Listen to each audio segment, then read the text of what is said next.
Welcome to the Thursday Night Lights High School Football Game of the Week. We're live at Arrowhead as the Heartland Arrowhead Warhawks take on the Highlanders from Homestead. Thanks for joining us. I'm Mike McGivern with Sports Radio 1250 WSSP, and this is the Sports Radio 1250 pregame show. I'm joined by Greg Malling, the head coach at Arrowhead, Dave Keel, the head coach at Homestead. Boys, thanks a lot for being here. First question, Coach. Week one in the books. Feeling pretty good. Beat a very much improved Hartford team. How you feeling about this year's team? Kids are coming along. I was impressed with Hartford. They played hard the whole way. But I'm happy with the progress our kids are making. We're getting better. This is a great test tonight against an unbelievably good opponent, and we're hoping to take a good step just as Coach Malling and Arrowhead are. You bet, Coach. Same question. After coming off back-to-back state championships, feeling pretty good about this year's team? Good about this year's team in terms of I know they're going to work to do whatever it is. Whatever our level is, they'll get to it. I don't know what that level is yet. They don't know yet, but they're a good group. Good group. Hey, guys, second question. Two of the best football programs in southeast Wisconsin, if not the state of Wisconsin, are your two. And I'm wondering, each and every week you have a bullseye on your back. And when you talk to anybody in your conference or your conference coach, and you ask, what game do you circle? They circle your game and they circle your game. Your kids get used to being the hunted and not being the hunters? Without any doubt, Mike. It's a sign of privilege. We're very happy that we're in that position. We use that as a motivating tool to help our kids know that it doesn't matter who we're playing. They're going to come out and we're going to get everybody's A game. We respect that. We look forward to that. And we let the chips fall every week when that happens. Coach, same question for you.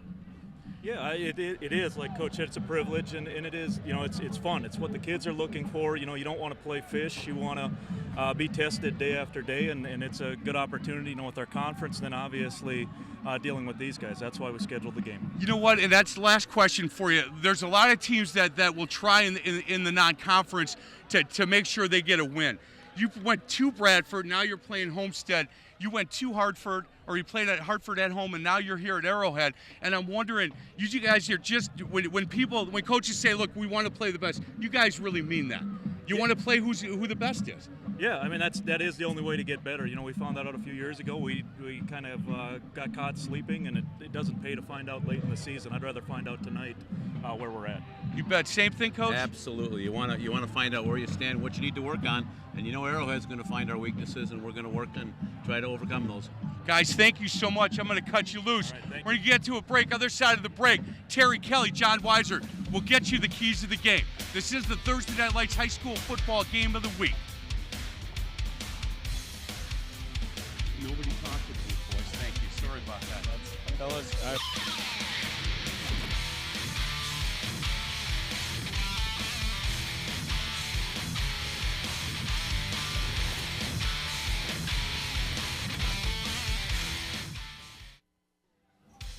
Playoff atmosphere here tonight as Heartland Arrowhead gets set to take on Homestead, the top 1 and 2 teams in the area tonight. Hello again, everyone, along with Terry Kelly, John Weiser with you as we get set for one of the bigger matchups in the high school season, and we're only in week number 2 here. A couple of playoff teams from a year ago and the 2-time defending state champion in their home opener tonight. Well, last year they got together a 13-7 win by Homestead. Didn't stop Heartland Arrowhead from winning a state title, however. So it's a big game, but it's a non-conference game. Should be an exciting atmosphere here tonight. Let's talk a couple of players here for Homestead. That quarterback-receiver combination is going to be key here tonight, I think, for the Highlanders. Well, Nick Allen has really been a starter for almost 2.5 years. A marvelous job, and he's got a wonderful receiver, Jack Pop. Made some big catches last week against Hartford, kind of turned the game around. Defensively, they've got a big-time recruit in David Pfaff, defensive line, and Ben Gust, a linebacker who's all over the field. Let's talk about the Warhawks and their quarterback, Doranzo. He is another good-looking kid. Last year as a sophomore, he kind of made his debut in this game and came in and then promptly led them to the state championship game where he was the most valuable player. Ben Bredesen, everybody knows about him. He's on all the recruiting list across the country, offensive tackle, only a junior. He started 26 consecutive games. Defensively, Andy Hessler, father's one of the coaches, outstanding linebacker. Michael Tanke, a strong safety, really does the job. Should be an intense matchup. You were at practice this week, and you said the Arrowhead practice very intense, up-tempo. And the tempo. They're running off plays continually, not, wasting energy for the kids, but very effective. They really have planned things out well. And once again, Homestead's doing the same kind of thing up at their place. It's time now for our keys to the game tonight. Terry, what do you have? Well, Homestead knows they have to protect the ball. They felt last time against Harvard, put the ball on the ground too many times. They've got to be tough on defense, try to stop Arrowhead's offense, and they do a lot of work on special teams. They were probably on Monday night, spent about 30 minutes working on that. Conversely for Arrowhead, they've got to stop Homestead's running game. They had a little trouble last week against Kenosha Bradford, so they know they got to tighten up. They got to continue to get takeaways. That did turn the game for them against Bradford last week. And their young offensive line, they have 4 juniors starting in there. Can they protect Johnny Duranzo? Great matchup here tonight. It's only week number 2, but again, playoff atmosphere out here in Waukesha as it's Heartland Arrowhead taking on Homestead Highlanders. We'll have the kickoff for you right after this on Thursday Night Lights on My 24.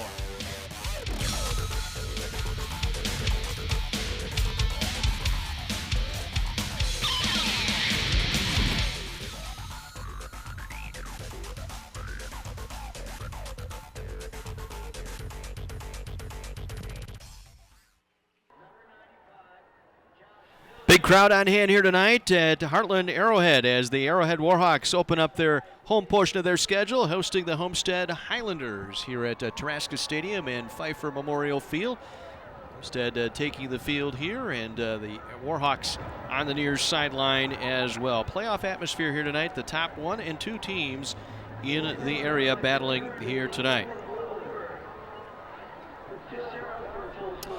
Going on in the field right now, we have a special presentation. It's called the IBAC Jack program, and this is in memory of Jack Bartos, a Heartland resident, young man who succumbed to stage 4 neuroblastoma cancer back in September of 2005. And in this relentless pursuit for a cure, the IBAC Jack Foundation to back research, build hope, and beat cancer, making a presentation here tonight. And again, you can find out more information about this fine organization and how you can give and back research, inspire hope, in beating cancer. IBACJack.org.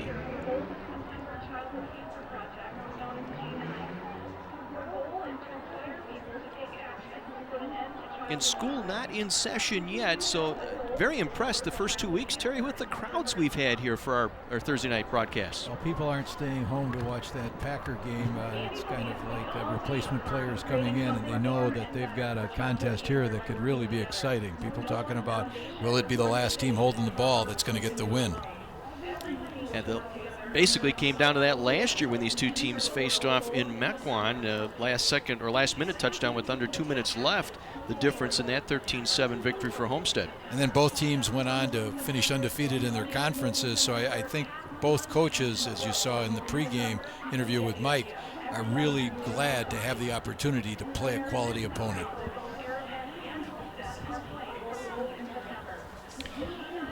The Heartland Arrowhead Marching Band will perform our national anthem here tonight.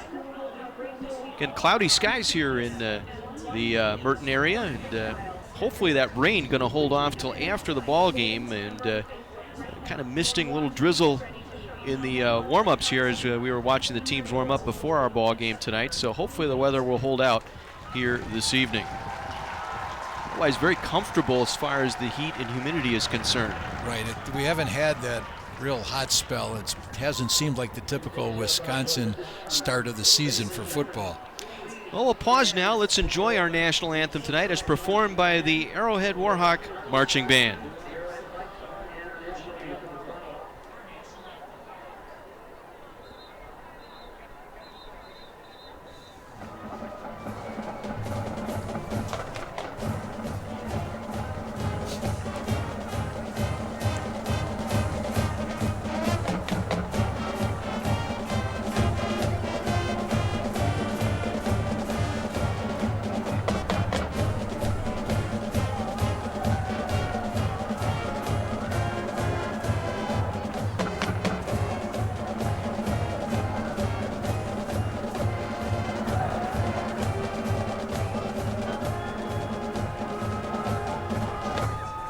Now, ladies and gentlemen, playing Arnold Johnson.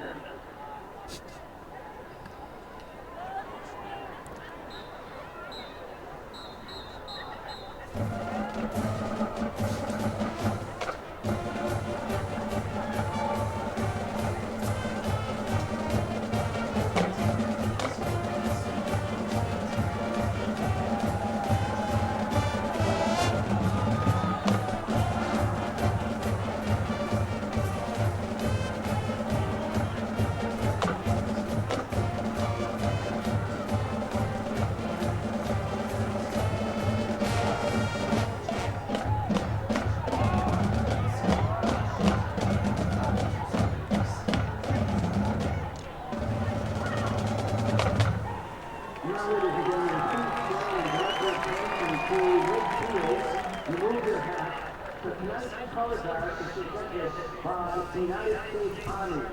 There's Strong and there's Armstrong. This color guard is from the Waukesha Army Recruiting Color Guard. And now the national anthem under the direction of Dick Polantic.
Warhawk Marching Band here at Heartland Arrowhead High School as we get set for our contest here tonight. Time now for our game ball presentation presented by the United States Marine Corps. We get ready for, will be a regular feature on our broadcast this season. United States Marine Corps game ball presentation. Direct your attention this time to the center of the field as tonight's game ball is presented by the United States Marine Corps. The few, the proud, the Marines.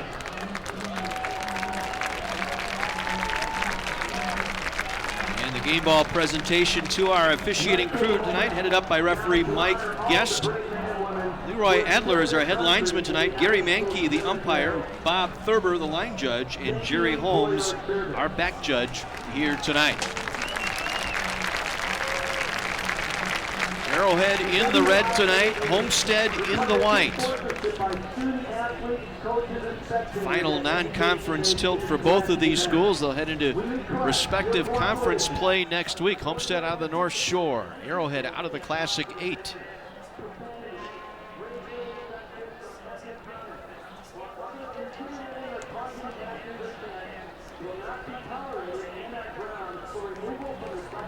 The Highlanders won the coin toss. They have deferred to the second half, so it will be the Warhawks getting the ball first here at home, their first home game of the 2014 campaign. Justin Parrott and Nick Bastian will do the return duties here for the Warhawks, standing deep to our left. Luke Neeson set to do the kicking here for the Highlanders. Royson with the run up and kick. A high end over end kick. It'll be taken near side by Parrott. It's across the 20, angling back toward the 25, just short of the 25-yard line. Well, starting out with decent field position. It'll be intriguing to see what happens here because Arrowhead comes out with a rather, they call it a spread formation, but they will look to run. It's not something where you think it's going to be Madden football. They want to run the trap series, they want to run the blast, but they obviously can get the ball to those excellent receivers. Johnny Duranzo at quarterback. Threw for over 1,000 yards a season ago, 14 touchdowns, only 3 picks. Will work out of the pistol formation. They drag a man in motion to the near side, and that is Bastian. Feldhausen fake as Duranzo will keep it. May be a yard out to the 25-yard line. Ben Gust, the inside linebacker, to make the tackle. Yeah, we featured Gust in the pregame, and you can see why. He's going to come up, fill that hole, plug it up. But also, you saw right away, Arrowhead's going to try to drive the ball, not afraid to have the quarterback carry. Pickup of 1, second down 9, just across the 25-yard line. Trips to the left side. Empty backfield for Duranzo. Quick snap, fires it near side, incomplete. Looking for Jordan Argue, the Z-back. And it skips through his hands as we take a look at the starting offense for the Warhawks. Obviously, Duranzo's the key. He makes things go. But he's got an excellent running back in Cody Selhausen. We've got the line that's, got some excellent experience, even though they're young. And actually now, not only 4 juniors, a sophomore. So we've got all underclassmen on that offensive front. And our starting defense led by Pfaff, the Wisconsin recruit. Third down and 9. Here comes the blitz. They pick it up. Duranzo gets it out, completes the pass out to the far side. Blake Milkey with the reception, the 6'3" senior. And he's close to a first down, brought down by Cameron Murata. Well, last week in that game with Hartford, Murata was one of those players that just would jump off the film. He came up a number of times, made quick tackles. Officials eyeing this one up. They'll actually bring the chains out. Got to remind you that Thursday Night Lights available streaming live online. All you need to do is log on to the my24milwaukee.com and click on the Thursday Night Lights link. You can also find complete game videos and photos from this season's games. Arrowhead thinking they've got a first down. They're still eyeing it up as they stretch those chains. Yeah, Mike Olson's trying to sell the referee. He's giving it the first down signal, but didn't quite work out that way. 2 links shy of a first down. Again, our first downs this season will have a special meeting for each first down made this season. Durzon and Menard will be making a donation to each of our opponents here tonight. They'll use the chains to spot the football here on 4th and inches. A little measuring stick here perhaps for this Arrowhead offense. Right, that looks like they're going to go for it.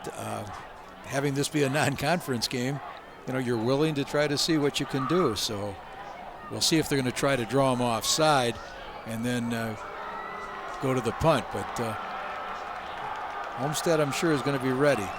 Parrott lined up in a slot here to the near side. Duranzo will work from the gun. 4th and inches. They'll go for it, and they will get it. A surge by that offensive line all the way out near the 40-yard line. Call it a gain of 5, but that was on that offensive line. What a surge to get the first down. Well, they've got a 265-pound center. One side, on the right side, they've got a sophomore who weighs 250. Mike Olson's 240 pounds at a junior, so that little wedge was able to puncture through that defensive front. Duranzo will hand it off. And no gain. Stuffed immediately that time. Full defensive front that time, able to step up and make that play for the Homestead Highlanders. Again, Nick Van Dries, inside linebacker, leading that way. 2nd and 9 from their own 41. Just underway, no score, first drive here for Arrowhead. They'll swing it out here, complete to the near side. Argue with the catch, but a short gain out to the 44-yard line, pickup of about 3 as he was dropped there almost immediately off the catch by Van Dries. Yeah, quick timing patterns. Duranzo gets that ball out real quickly, wants to try to see if he can get that quick catch and turn it upfield. And the Highlanders forcing another 3rd and long here early on. Duranzo from the gun, double slot. Movement up front and jumping offside into the neutral zone, Ben Gust, the senior inside linebacker. Fritz Rauch has got a reputation as one of the finest defensive coordinators in the state. And no doubt he always tells the fellas, watch the ball, don't listen to the cadence.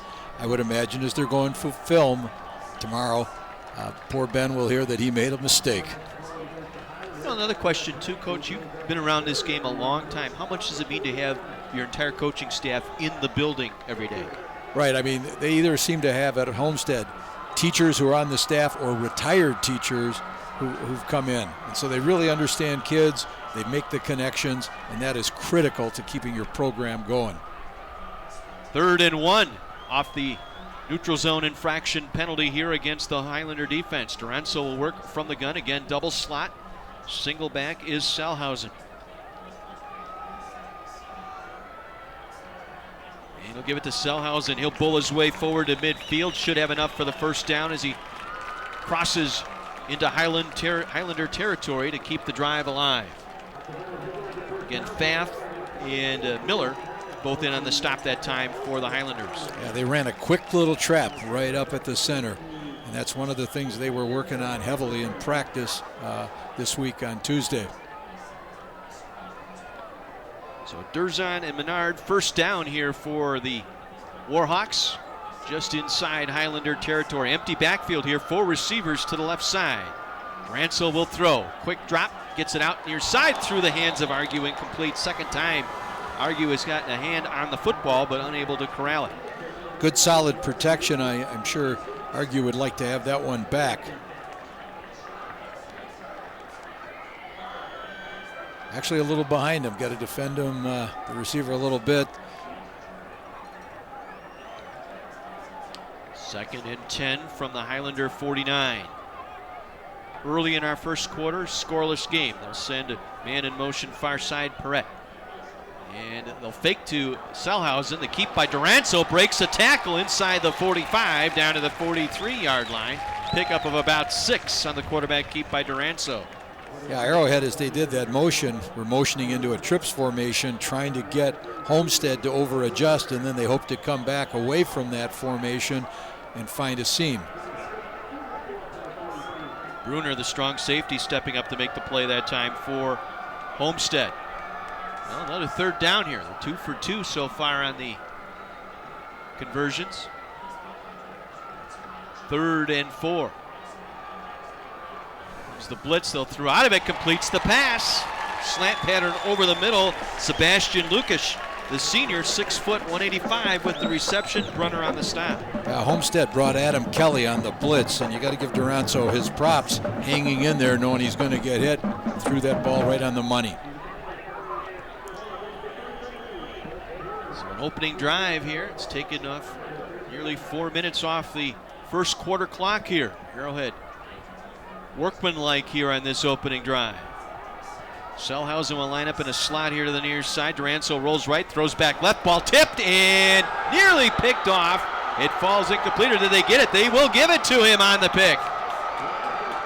Ball bouncing around there. It got tipped at the line, and it looked like Van Dries was able to come up with it before it hit the turf. And that was a play that they worked on for about 5 minutes on Tuesday. They get that motion going to the right. They're going to try to run the equivalent of a little jailbreak screen on that backside. Backfired that time. Like it was Josh Miller, I think, the defensive tackle, who got through and got a hand on the ball, and it was Van Dries with the interception. So a turnover by the Warhawks sets up Homestead on their own 37-yard line, 1st and 10. Send the back in motion. Winters. And they complete the pass over to the far side across midfield. Pickup of about 14 and a first down right off the bat on the completion to Zeeble, the tight end. We sent a questionnaire to the coaches before each week's game, and Dave Keel, as he lists his offense, calls it a T formation. This isn't the T formation that you saw in the 50s and 60s. They're going to shift out of it. They're going to run all kinds of motions and pass the ball. So it's a little deceiving. 6-man front here. They'll hand it off and squeak out a yard. On the carry that time, that was Cole Murphy. Murphy, a senior, 5'10". Gain of 1 on the play. Alex Schwarzenbacher on the stop. Schwarzenbacher weighs in at 330, so that's one of those young men it's easy to find. 2nd and long.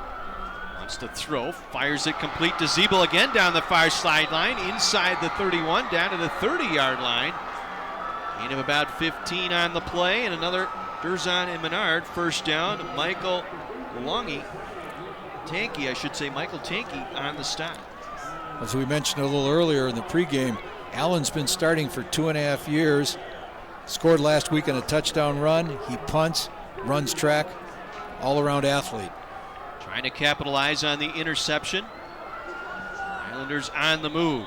And whistle flags down before the play was started here. We might have a neutral zone infraction here against the Arrowhead defense. Let's see. Oh, false start penalty on the Highlanders. They'll move him back 5 yards. Out of that T formation, they did run one of the staples there, kind of a buck trap with a sweep off of it. So as you're, if you're not paying attention to your keys, if you're just trying to watch those offensive backs where they're going, you're going to get in trouble. So you want to watch your guards. You want to see who's pulling, who's trying to lead the play. And once again, Fritz Rauch has these guys ready. On the Homestead side, Sal Logie is your defensive coordinator from Homestead. He's trying to make sure Arrowhead has done the same. Empty backfield, 1st and 15 from the 36. Again, they swing it out far side. This time on the catch, it's Luke Neusen. Neusen, the 5'8" senior, able to make his first reception tonight, brought down by Castaneda. It's a nice timing pattern here. The ball was on the way before the receiver made his cut.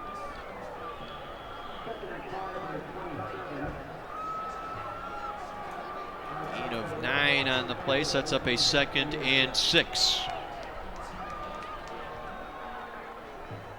Inside handoff that time. Cole Murphy, inside the 25, down to the 23-yard line as we kick it downstairs to Mike McGivern. Hey guys, listening to the Arrowhead coaches, they want them quicker pace to the line, and they're asking their offensive line to finish blocks. They need to finish their blocks, and they're really very important as far as finishing blocks, opening gaps, and letting that runner get through. Mike, thank you. All season long, our sideline reports brought to you by Menards. Save big money at Menards.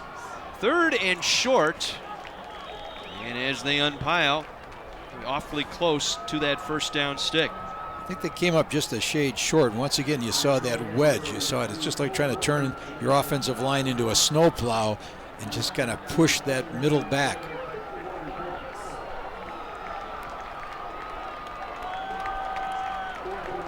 It's going to be 4th and 1 here for Homestead. Midway through our first quarter. This drive started via the interception. 4th and 1, and we've got a timeout. Warhawks take a timeout. We'll take a break as well. Midway through our first quarter, a scoreless first quarter from Merton.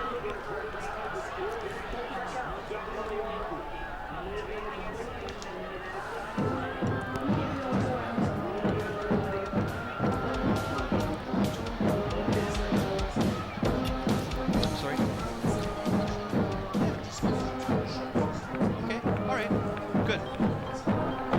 Yeah, so far, why? Everything Hopefully sounded good. Okay. Okay. Okay.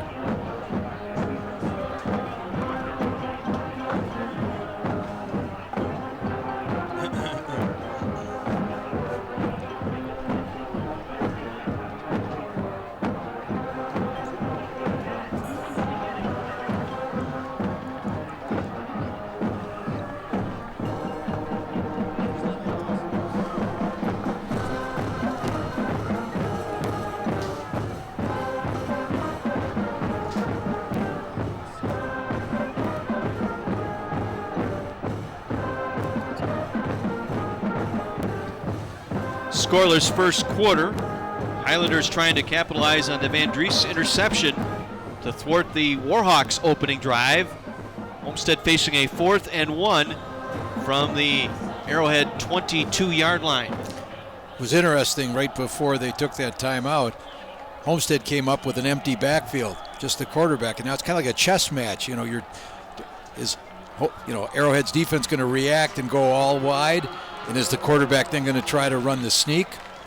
That's what they have here, empty backfield. Allen long count, he'll keep it, goes over right tackle, he'll get the first down, moving the pile inside the 20 down to the 19-yard line. Allen stepped back, kind of watched where was that crack going to appear, and then just followed that guard right up in there. He came right after John Morita. He's got an offer from South Dakota. He's been a 3-year starter for Homestead. And once again, you've got that offensive line. You've got a grand total of 4 seniors on there. They've got the experience. Conversion keeps the drive going. 1st and 10 from the 19-yard line. Landed off fullback. Murphy, I believe, on the carry once again. You can see them gradually trying to set up for that sweep. They fake it to the fullback. Right now they're trying to pound the fullback. Pretty soon you're going to see Allen pull that ball out, give it to the man in the sweep. But once again, from the defensive point of view, you're trying to see if a guard is pulling and that fullback is filling. That tells your linebackers where they want to flow. Fehrenbach, the sophomore, on that last carry, picks up 3, 2nd and 7, empty backfield. Allen over the middle. Catch is made, and a belting hit on Neusen. Able to hang on to the football, and let's check all our parts here to make sure we're in working order. Neusen's an important part of this Homestead offense. Not only do you see him starting there as a running back and splitting out, he's also their place kicker, so he's a very key cog to this whole Homestead attack. Tough catch, picks up the first down, makes it a 1st and goal for the Highlanders at the 7-yard line. And they'll give it this time to Winters. Matt Winters rolls his way inside the 5, down to the 3, pickup of 4 for Matt Winters, the junior, brought down by Andy Hessler, the inside linebacker. And that play was, as you watch it, they can fake that dive and then continue with the option. This time they gave it. Quarterback, he's been told, I got to watch that defensive end and the tackle who commits. 2nd and goal from the 3. Allen will keep it, tries to get to the goal line, no signal yet. They'll stop him short just inside the 1-yard line. Good surge up front that time by the Warhawk defense, able to clog that middle. So we take another look. Everything collapsing right there in the middle of that field. Keep him out of the end zone. His knee was down as he tried to roll it into the end zone. So it'll set up a 3rd and goal from just inside the 1. Duranzo, or I should say Allen, will keep it into the end zone. Touchdown, Homestead. Nick Allen, the senior quarterback, on the keep, and the Highlanders capitalize on the interception.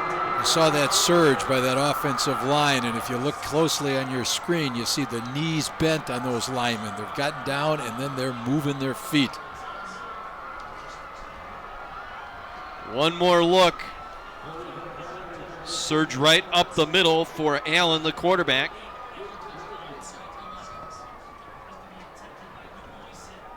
Neusen with the kick, and the extra point is up and through. 3:19 to go here in our first quarter, a 7-0 Homestead lead. Van Dries interception turned into points here on this opening drive for the Highlanders. We talked about Arrowhead was concerned about the run. Obviously, Homestead is not only running the ball, but they're throwing it extremely well. And so those defensive questions for Arrowhead remain. Now it's going to be up to the coaching staff to see, okay, what adjustments do we make? How are we going to be able to stop them, give our offense a chance to get on the field, and we get a chance to score them. Once again, we go to our Menards sideline report, and Kara has a special guest. Thanks, guys. I'm down here with Staff Sergeant Hampton with United States Marine Corps. Thank you very much for being here tonight. Thanks for being here. I'm having a blast. Good, I'm glad. So, first off, what is your position with the Marines? Well, I'm on recruiting duty right now, and I'm actually in charge of the recruiting station in Brookfield. So, essentially, I have a couple recruiters that work for me that travel around to local high schools and, look for people to that have an interest in the military and to sign them up, pretty much. And I supervise all that. And what are the basic qualifications you look for in a recruit? Well, we have three general areas. We have moral, mental, and physical qualifications. So moral, police involvement. If they're a felon, obviously we frown upon that. We don't take felons. Mental, they have to be a high school graduate or a senior in good academic standing, on track to graduate. And physical qualifications, certain major medical ailments like asthma is going to disqualify them. As long as they're somewhat healthy, we have a medical process with a physical. As long as they pass that, they're eligible to enlist.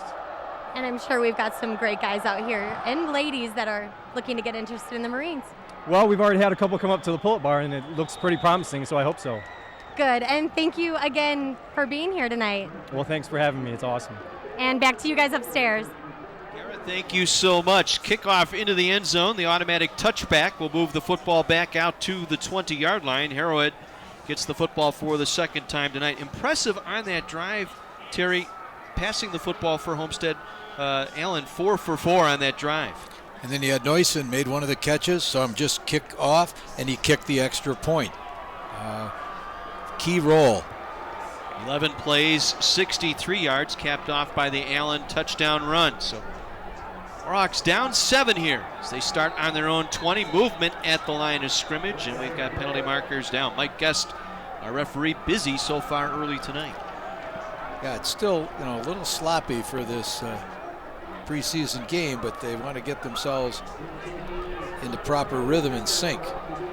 False start penalty on. The Warhawks will move the ball back to the 15-yard line, make it a 1st and 15. So quite the start the Warhawks were looking for here in their home opener.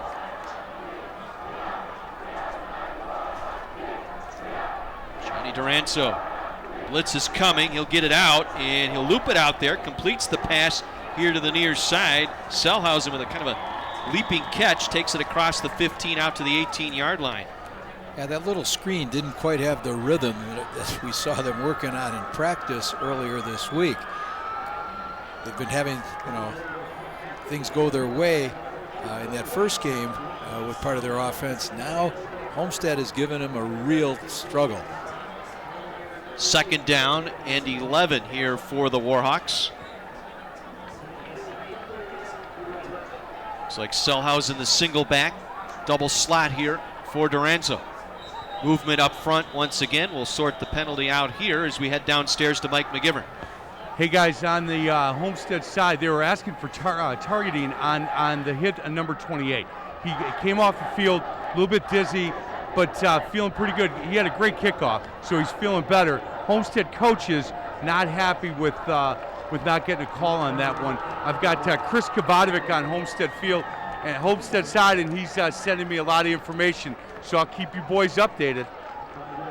Mike, thank you so much. Yeah, that targeting rule is, again, preventing concussions, preventing serious injury going after somebody high. Right, and it's still that judgment call, and so that's where coaches, players are always kind of wondering what's what. 2nd and 6. Duranzo with time comes back near side, incomplete. Try to swing it out here the near side, looking for Agnew. Well covered on the play that time by Swenson. Matt Swenson, the corner here on the near wing. Now, right now, Duranzo's timing with his receivers seems just a shade off. I'm sure they need him to kind of get back onto that rhythm that he demonstrated last year. 3rd and 6 from their own 24. Will slot once again. Duranzo wants to throw. With time, swings it across, completes the pass to Lukic. And Sebastian Lukic with the catch, but he'll be short of the 1st down, and the Warhawks will be forced to punt. Excellent tackle by the linebacker Van Dries. He followed that receiver, did his exact job, cover that man. That's the man he was responsible for. So the Warhawks will punt here for the first time tonight. Parker Redmond, a junior, does the punting here. Twin safeties back on the punt return. Neusen and Brunner. Yeah, guess who? Neusen. Yeah. Good snap. And Redmond gets off a knuckling punt, stepping up with it.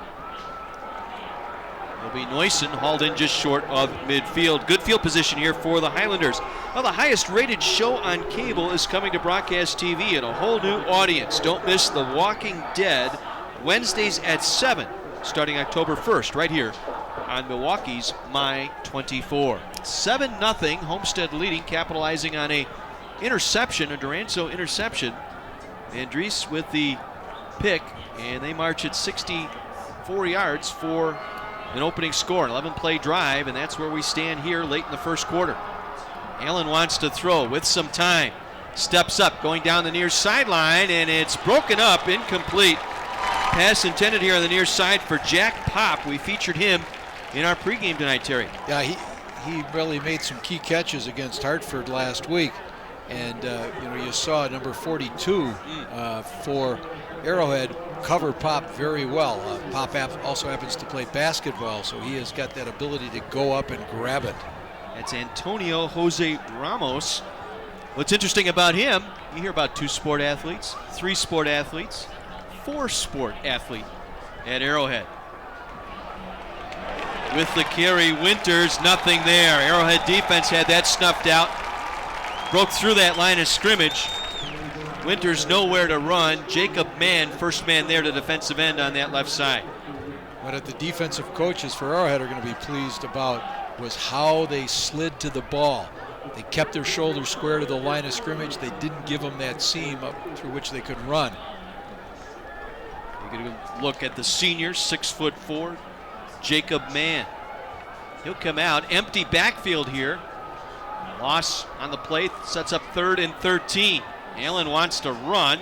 He'll get back just across the original line of scrimmage out to the 47-yard line. Gain of about 6 on the play, and the Highlanders will be forced to punt. Andy Hessler there on the stop for Arrowhead. As we talked about a little earlier about this chess game, once again, they go with an empty backfield. The quarterback tries to run a little trap. Bastian and Parrott will stand deep. Nick Allen, the quarterback, also does the punting here for Homestead. Gets a good snap. Gets a nice leg into this one. He got it to turn over. Parrott from his 15. Tripped up as he got to the 20-yard line. Good play on special teams, getting down there for the Highlanders.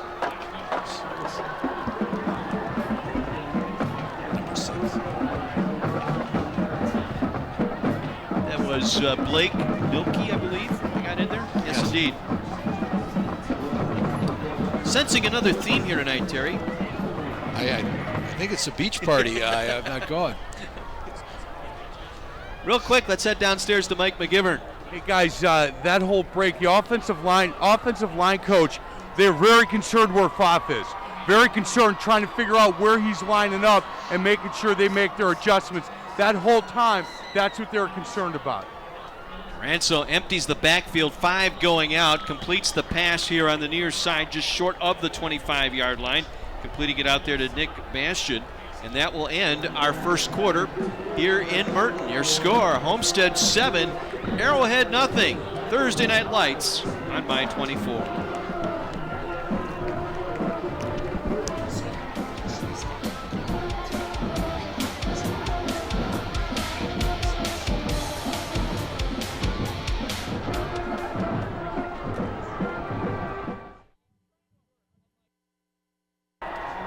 Highlanders capitalizing on an interception, 11-play, 64-yard drive. They lead at 7-0. John Weiser, Terry Kelly, Mike McGivern, and Kara and company with you here tonight at Heartland Arrowhead High School.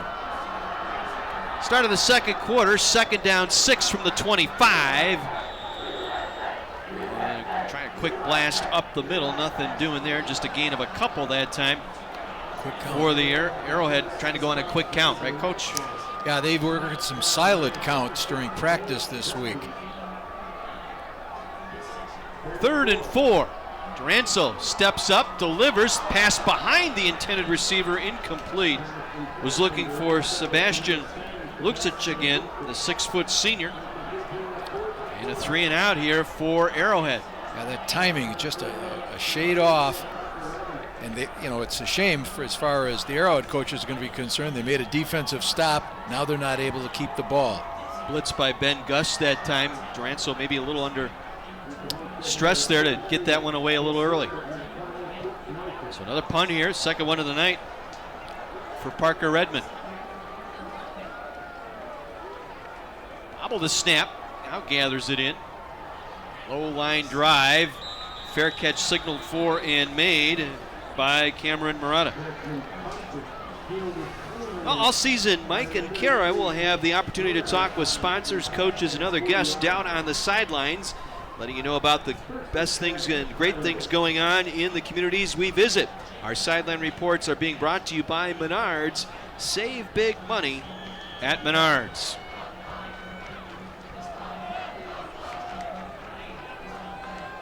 From their own 40-yard line, 1st and 10, Homestead. Allen wants to throw wide open, far side, catch is made. Jack Pop, his first reception, all the way into Arrowhead territory, down to the 40-yard line. Pickup of about 20 on the play. Brought down by Antonio Jose Ramos. Ramos just giving him a little too big of a cushion. Maybe he's afraid of Pop getting deep on him. By the same token, if they keep getting 10 to 12-yard chunks, this is not going to work out well. So they've got to tighten the screws on their defense. Gain of 21, 1st and 10 from the Arrowhead 39. Give the ball to Murphy. Cole Murphy trying to work the left side, nothing doing, everything collapsed down. It was Joe Wilde who got in there first. Wilde, the senior defensive lineman, 6'2", 210-pounder. Yeah, right now the Arrowhead defense just isn't consistent. They'll play well for 2 plays, and then all of a sudden they'll give up the gain. And right now I think they're trying to feel out what's going on. It's not like last week's game where there were 3 quick scores. Now they're each side trying to find out what's going to happen, what can we do. Loss of 1, 2nd and 11, and officials will blow the play dead here. We got a timeout taken by Arrowhead.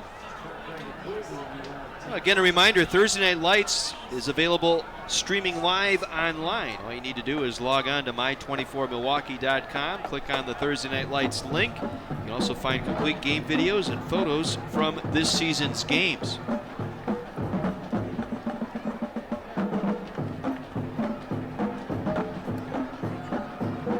Coach Malling, you get a good look at the Arrowhead team around Greg Malling. Quite a record here early on in his coaching career here with the Warhawks. Now in his 4th year, 37-3, Coach. 2 consecutive state titles. His bad year was a 9-2 record.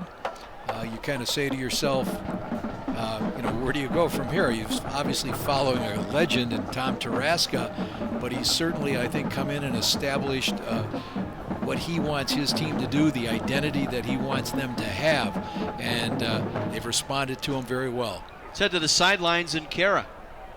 Thank you, guys. I've got Mike, who's got a kid playing on Homestead, Annie, who's a future Warhawk, and Sarah, and they are with Golden September. Thank you guys very much for being here tonight. Now tell me a little bit about what Golden September is. Golden September was the idea of Annie, who came up with the idea to unite foundations, hospitals, organizations, and people wanting to make a difference for childhood cancer. Gold is the color for childhood cancer, and September is the month, and there are very few people who knew about that. So Annie had the idea to do something about it and make a change. That's absolutely wonderful. And why is this so near and dear to your heart? Well, my brother Jack battled for over 7 years, and he lost his battle, and I just don't want families to feel how we feel.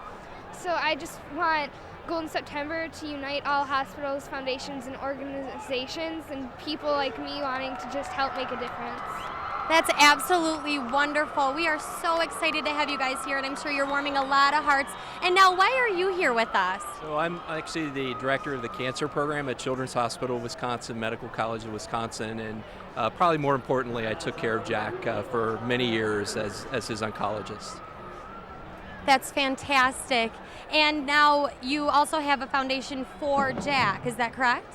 That's right. Our foundation, I Back Jack, was started to help fund new clinical trials and get them into kids as quickly as possible so we can fund trials that Mike is doing at Children's Hospital and other things around the country. And so Annie just said, well, why can't we all work together? We all have the same mission. We should all just work together under an umbrella of gold. That's perfect. And where can we find out more information about these foundations? www.goldenseptember.com. Please like us on Facebook. We've got a lot of great things that are going to be happening in September. And the I Back Jack Foundation is ibackjack.org. So we're all working together. That's wonderful. Thank you very much for being here tonight, and back to you guys. Kara, thank you so much, and we thank the folks for the Play for Gold in September and the I Back Jack Foundation. And cancer, I think, is going to, at some point in time, affects us all in some way, and childhood cancer especially. And to take care of that and go after the relentless pursuit of a cure, that is bold on their part.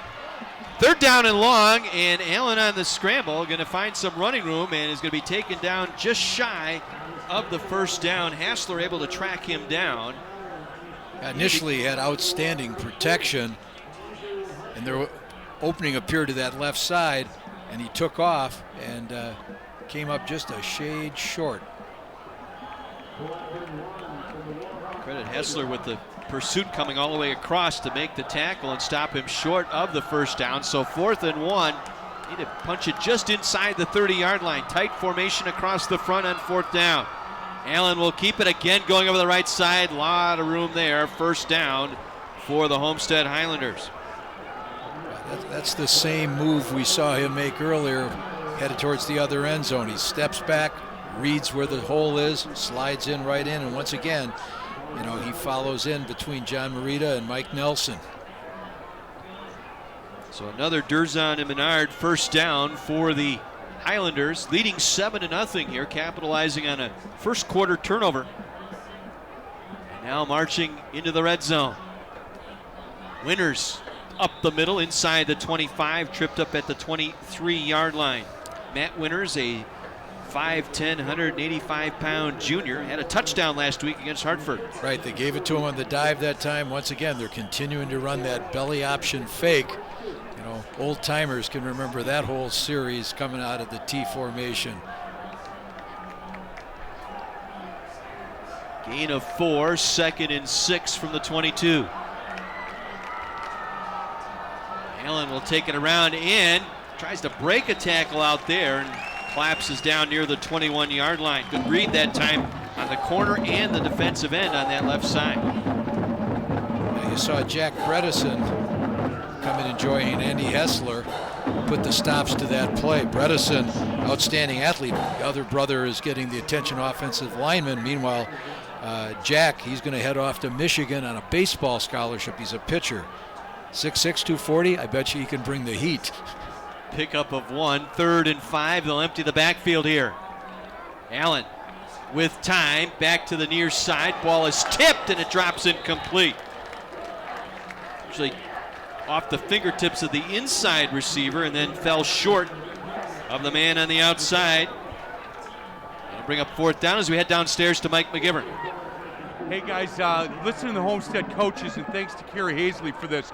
They are thinking that this is the drive that they can get up 14-0, feeling pretty good about this team. They think their offensive line starting to wear down, boys from Arrowhead. A little surprised by that.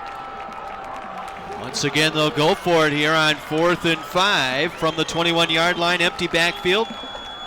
Allen with time, going to go for it all, has a man out there, catch is made, touchdown, Highlanders. Beautiful pitch and reception into that far corner of the end zone. And Homestead jumps out to a 13-0 lead on the 21-yard touchdown pass from Nick Allen to his favorite receiver, Jack Pop. You watch that fade pattern going to that corner flag. He stepped back, lobbed it right there. Something they run in practice every day, just trying to get it. Again, picking on Antonio Jose Ramos that time. was Pop, who came up with the reception. The extra point is up and good. 14-0 Highlanders. Capitalizing on 4th down. Able to convert the 4th down. 4th and 1 and keep that drive alive. And then the 21-yard touchdown pass from Allen to Pop. Yeah, Homestead is getting that nice balance between run and pass, trying to keep Arrowhead, off their rhythm on defense. And once again, they're just seems a little disjointed. There's that consistency that they knew that they had to have coming out of last week's game with Bradford.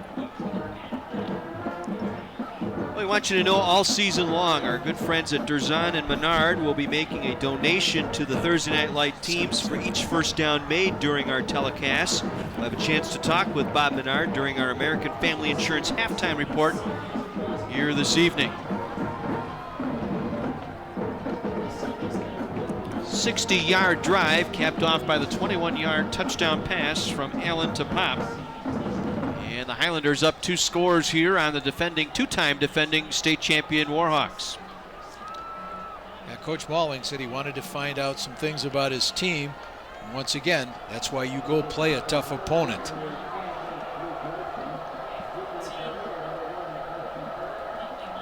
Parrott and Bastian standing inside the 5. Noyson with the kick. It'll angle to the far sideline, and it will go out of bounds at the 10. Those are the things special teams coaches, they just start pulling their hair out. Suddenly you give them good field position. Last thing you want to do, you've gone up 2 scores. You want to kind of step on their throat and just take it to them. Rather frustrated look. Get a look at the scoring drive. Another long drive, 10 plays, 60 yards, just over 4 minutes. The 21-yard pass to Pop. So the kickoff going out of bounds moves it to the 35-yard line, where it'll be 1st and 10 Arrowhead. That's critical that Arrowhead get on the board before this half gets past them.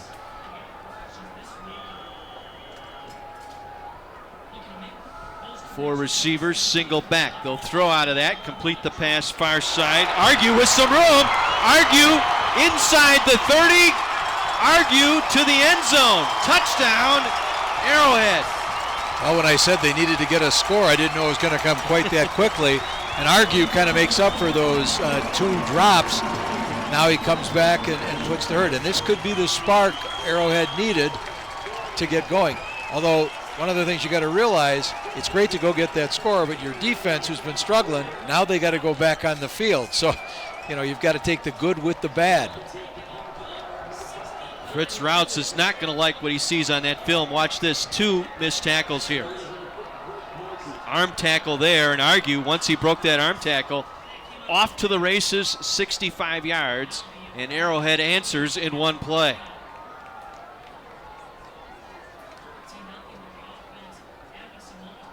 Peyton Peterson for the extra point. And drills it right through the middle. They got a good one here tonight. 7:17 to go here in our first half. 14-7 in favor of Homestead. Just a simple bubble screen that time to your receiver on the outside, and a little over pursuit by the cornerback and the broken tackle there, and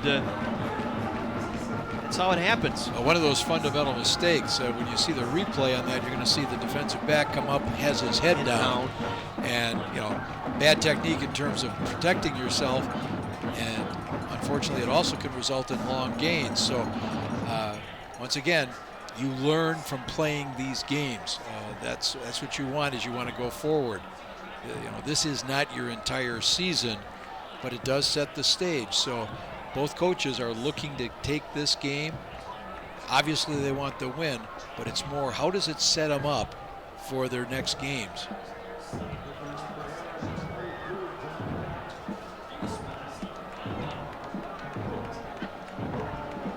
Noyson and Bruner back.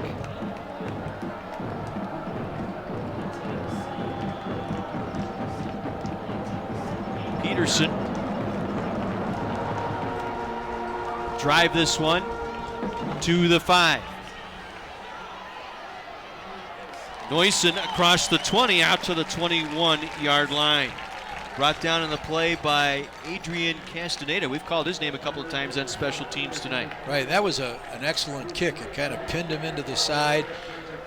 As a kickoff coverage team, you like getting them squeezed to 1/3 of the field. It allows your coverage. As long as you can maintain that outside contain, maintain that for you. Once again, back to the Menards sideline report and Mike McGivern. As you can imagine, a whole different energy level on the Arrowhead side.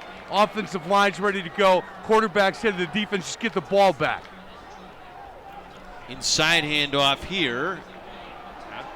Across the 25 out near the 30-yard line. They'll mark him all the way out. Winters, a good strong run there for the junior running back. Yeah, you watch him keep his legs moving. He keeps driving forward, carrying the tacklers with him.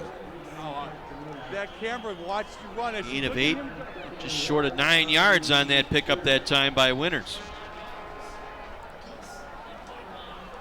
This time the line Winters up in a slot to the right side. They'll empty the backfield. Trips here to the near side. Yeah, they took the fullback out to get that spread out look. Allen stepping up now on the scramble. He'll pick up the first down out to the 35-yard line. Wrestled down there. Looked like Matt Batcher, reserve inside linebacker there on the stop, bringing the quarterback Allen down. We take one more look. Good coverage out there by the Arrowhead defense.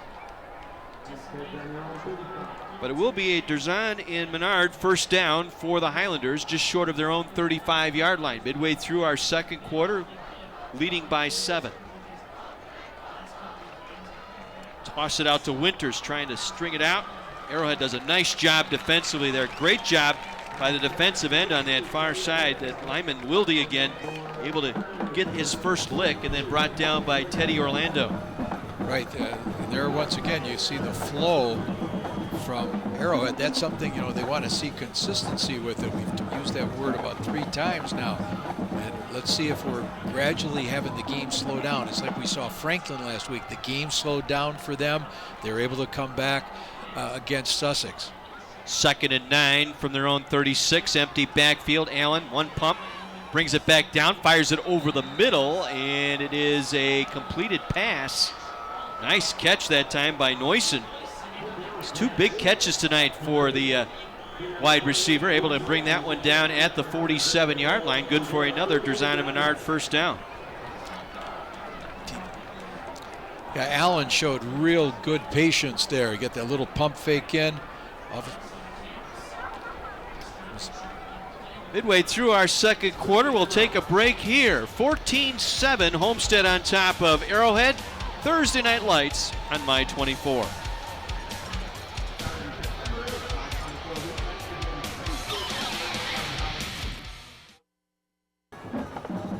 Homestead picking up the first down out near the 47-yard line with 5:26 to go here in the half, leading Arrowhead 14-7. Exciting week number 2 of our Thursday Night Lights package here on My 24. John Weiser, Terry Kelly up in the booth. Mike McGivern and Kara downstairs on our Menards sideline report tonight. 1st and 10, Highlanders. And Allen with some room. Allen first down and more. Inside the 35, down to the 30-yard line. Allen, the quarterback, got a nice run that time. Gain of 22 and a first down. Andy Hessler finally brought him down. Nice fake. He rode that back into the line, read option, and then took off to the outside. Look at this replay. We'll bring in Mike McGivern. Hey guys, that last time out on the Homestead sideline, number 2 Pop is asking for the ball. He's asking them 1-2 plays. I think they're going to go up over the top to him again. He's talking a lot. He needs the ball.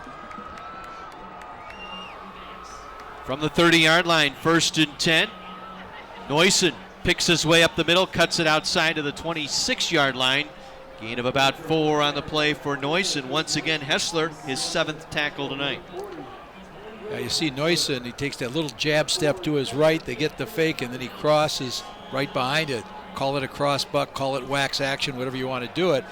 it really can hold the linebackers and give him that seam to the other side. Gain of 4, 2nd and 6. Ball just short of the Warhawk 25-yard line.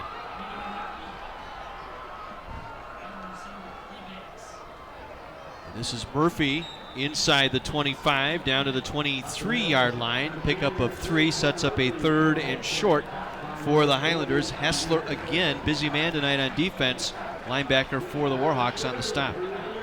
Yeah, you see Homestead keep mixing the plays up. Dave Keel is actually the offensive coordinator, and he's trying to run plays in a series. He runs something to set up its complementary play. 3rd and 3.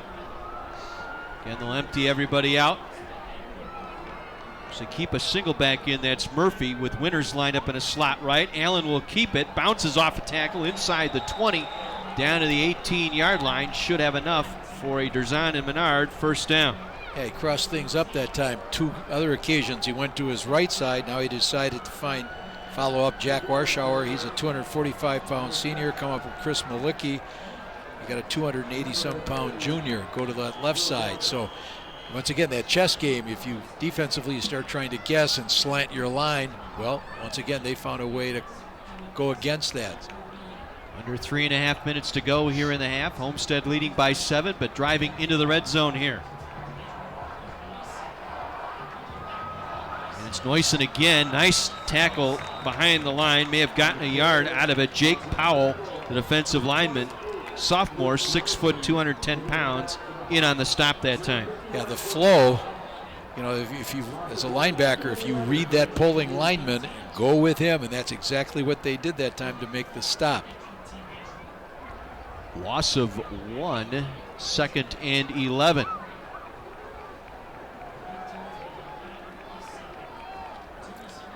You look at Jake Powell. Only a sophomore. Empty backfield here for Allen. Under pressure, gets it out, completes here to the near side. And coming up with the reception is Nick Zeeble, his 3rd catch tonight. Zeeble, the 6'5" senior tight end. Hessler there again for the Warhawks. One of the things I can remember the fans at Marquette doing for many years, now they'd take out their keys and shake them. Well, that's what we've got here. We've got a key play because you've got to force them to go for a field goal. And, you know, Coach Keel's going to have to make his determination after this, whether he's going to try to drive it in there if they don't get the first down. Pickup of 7 brings up 3rd and 4. Ball at the 11-yard line.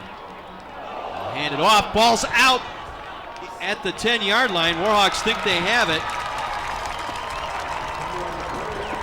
Looks like Winters was able to fall on it. Get another look here. I don't know if he got it firmly secured on the handoff. No, he did not.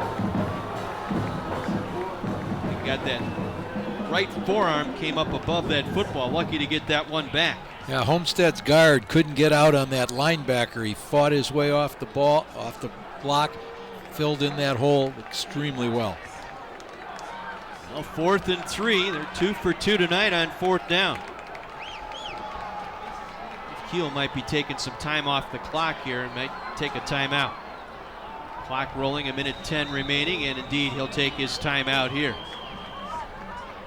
Gives us a chance to remind you that we want to ask you this very important question. Who's more fun than Betty White? We'll get ready to laugh with Betty and the girls from Houghton, Cleveland. That's weeknights at 10 and again at 10:30 starting September 15th on Your Place for Fun, I-24. So Dave Keel taking a timeout, facing a 4th and 3 from the Warhawk 10-yard line.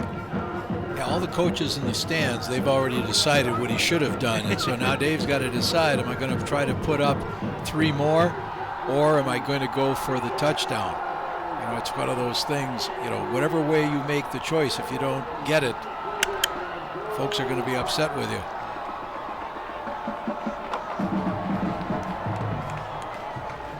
Coach Keel at the, it's an interesting look on Mike McGivern. Coach Keel, 33 years as a head coach, 227 and 59. How I'm not real quick with math, but that's almost 80%. Yes. Well, looks like they're going to attempt the field goal. This will be a 26-yarder, middle of the field. Neusen on the hold from Allen. It is up, and it is good. A 26-yarder right down the middle. And the Highlanders add to their lead, now up 10, 17-7. Now, you didn't want to get down there and come up empty, so if you can take those points, you've got confidence in your special teams players. Neusen, we've seen, is a jack of all trades. He's going to now come and do the kickoff. He's made some catches. He's carried the ball. So they've relied upon him to a certain extent, and 3 points. But by the same token, Arrowhead has to feel good that they at least held him to that field goal. Every Friday night during the high school football season from 7 to 10, Wendy's Varsity Blitz High School Scoreboard Show. Mike McGivern and Ron Davies will get you the updates from all around southeast Wisconsin and all the high school football action. That's tomorrow night from 7 to 10, only on Sports Radio 1250 WSSP. I'm pushing for Ron Davies to get that Marconi Award. I think at some point he's going to get one. Well, he's had that wonderful tutelage from Mike, and yeah. that certainly has been key to his success. I'd like to say our conversation is for the birds, but not going to go there.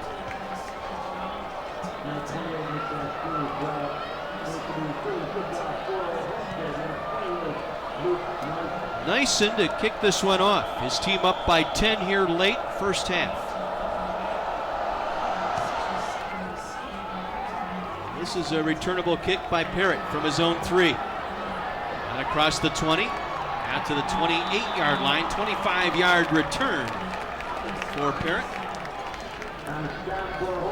Brought down on special teams by Jake Bruner. Let's see what the Warhawks do. They have 2 timeouts remaining here.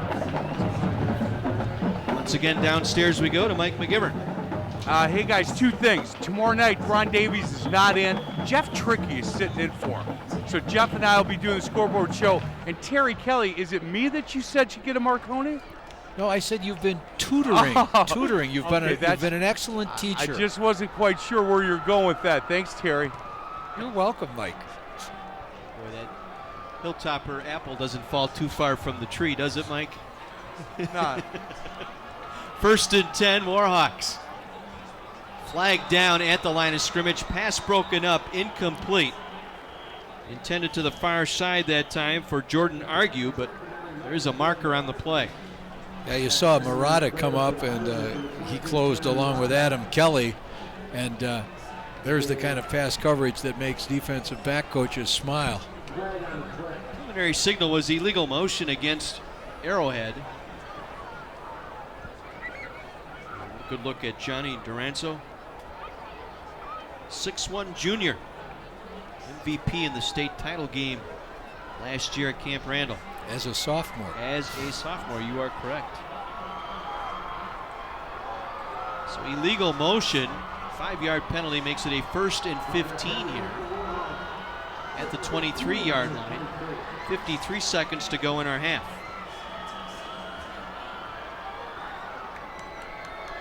Duranzo from the gun.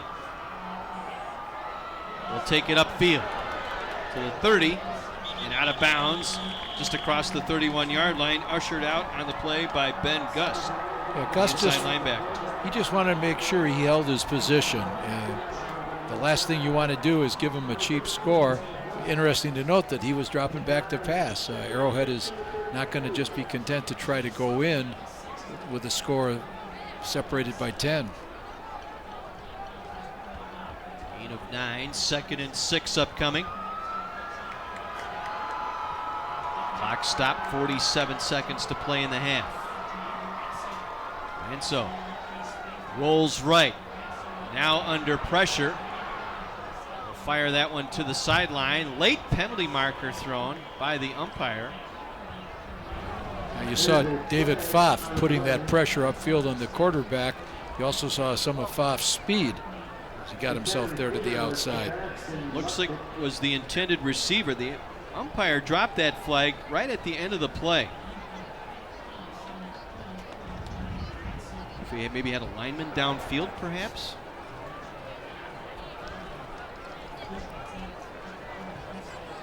I'll let Mike Guest sort this one out. He is our referee tonight. Now, Pfaff has an offer from the University of Wisconsin, and you can see why they like what they're seeing there. You got a 6'3", 250-pound senior, all-state player last year. Kind of looked at as the rock of that defensive front. Had 2 fouls on that play. We had an ineligible man downfield, and then we had offensive pass interference. So they'll decline the ineligible man downfield, will accept the offensive pass interference call, which will step the ball all the way back to the 17-yard line. I think I saw a signal of a loss of down there as well, Terry. Yeah, and I would expect that you're going to get an immediate timeout from Homestead to force the punt, see if they can get a chance to put another score on the board. Mike, what do you got for us? Hey, number 11, Justin Argue, they're looking into his eyes right now, trying to see where he's at. He says I'm fine, but they're still checking his eyes to make sure that he does not have a concussion. Good catch on that one, Mike. Yeah, he's down here on the near sideline on the bench. Training staff in conversation. So this will be 2nd and 21 in the offensive pass interference. The call here against the Warhawks. There you get a look at Argue.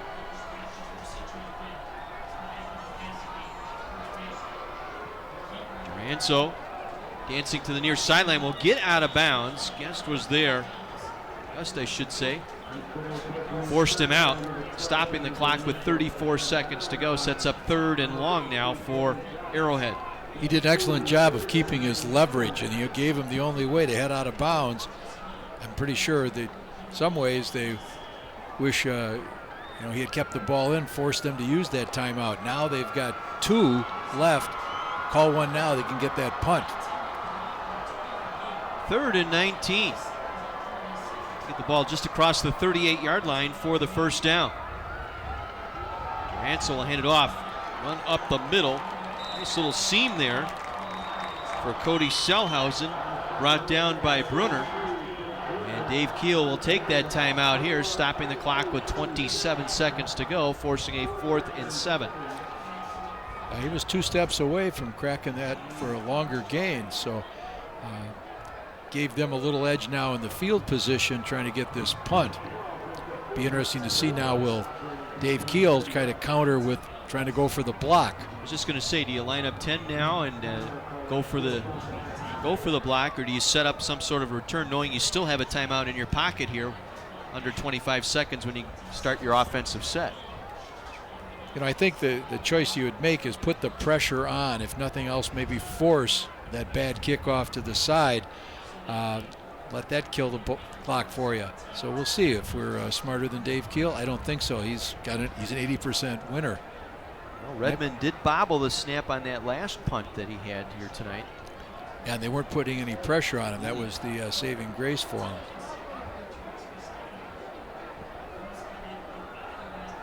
Looks like Neuson's going to be the single safety back to receive here at his own 30-yard line.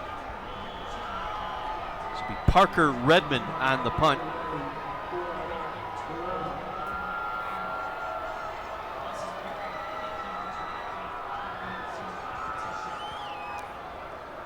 So they'll put 10 men up in the box here for Homestead. Yeah, we got Jack Pop out there. I kind of wondered if he was going to come up and try to sky his basketball. End over end punt. Neuson will let it bounce. It will roll dead inside the 30 and out of bounds at the 27-yard line. 19 seconds to go in the half. Islanders will have the football at their own 27-yard line, and they are out of timeouts. Yeah, you wouldn't call it a beautiful punt, but you would call it effective because got him pinned back deep enough. Let's see, does Coach Keel elect to take a knee here and just be satisfied with the 10-point lead, or you try and break something here? Well, coaches love offense now. They really like it. It's like playing Madden football. And Watched a little bit of that Abilene Christian Georgia State game last night. As they were saying about Abilene Christian, their goal is to get 80 snaps per game. That is their goal. Well, your defense has to be in marvelous shape to be able to stay up with them. 1st and 10 Highlanders, and now a penalty marker down. This will be a delay of game call here against Homestead.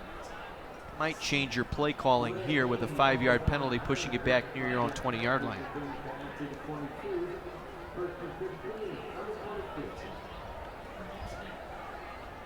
Dave Keel out there on the sideline, meeting his quarterback over there on that far side. Well, it sets up a rather interesting second half to just, see now that they've punched and counter-punched who's going to come up with the right scheme. And we've gone back to the T formation again. Winters, Murphy, and Neusen in the backfield. Run it out straight ahead, run out the clock. Winters out to the 30-yard line, and appears to end our first half as you get a look at Coach Keel. And the Homestead Highlanders will take a 10-point lead into the locker room here at the half.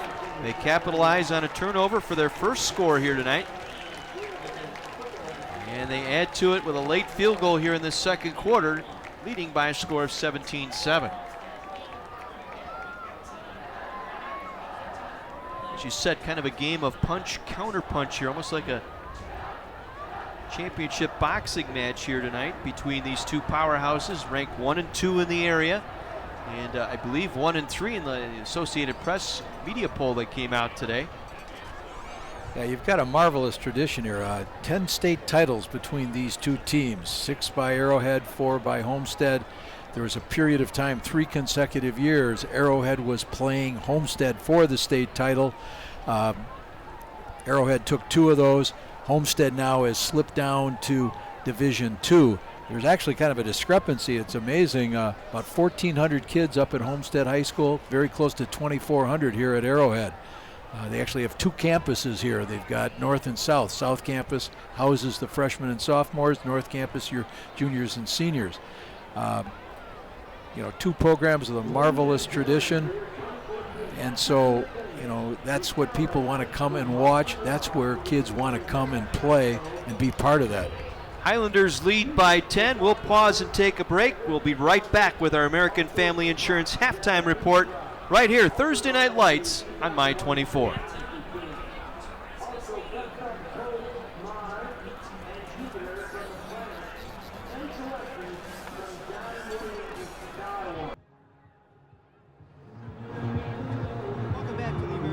Insurance halftime report here on Thursday Night Lights on My 24. 17-7, Homestead leading Arrowhead here tonight. Arrowhead's home opener night, two-time defending state champion.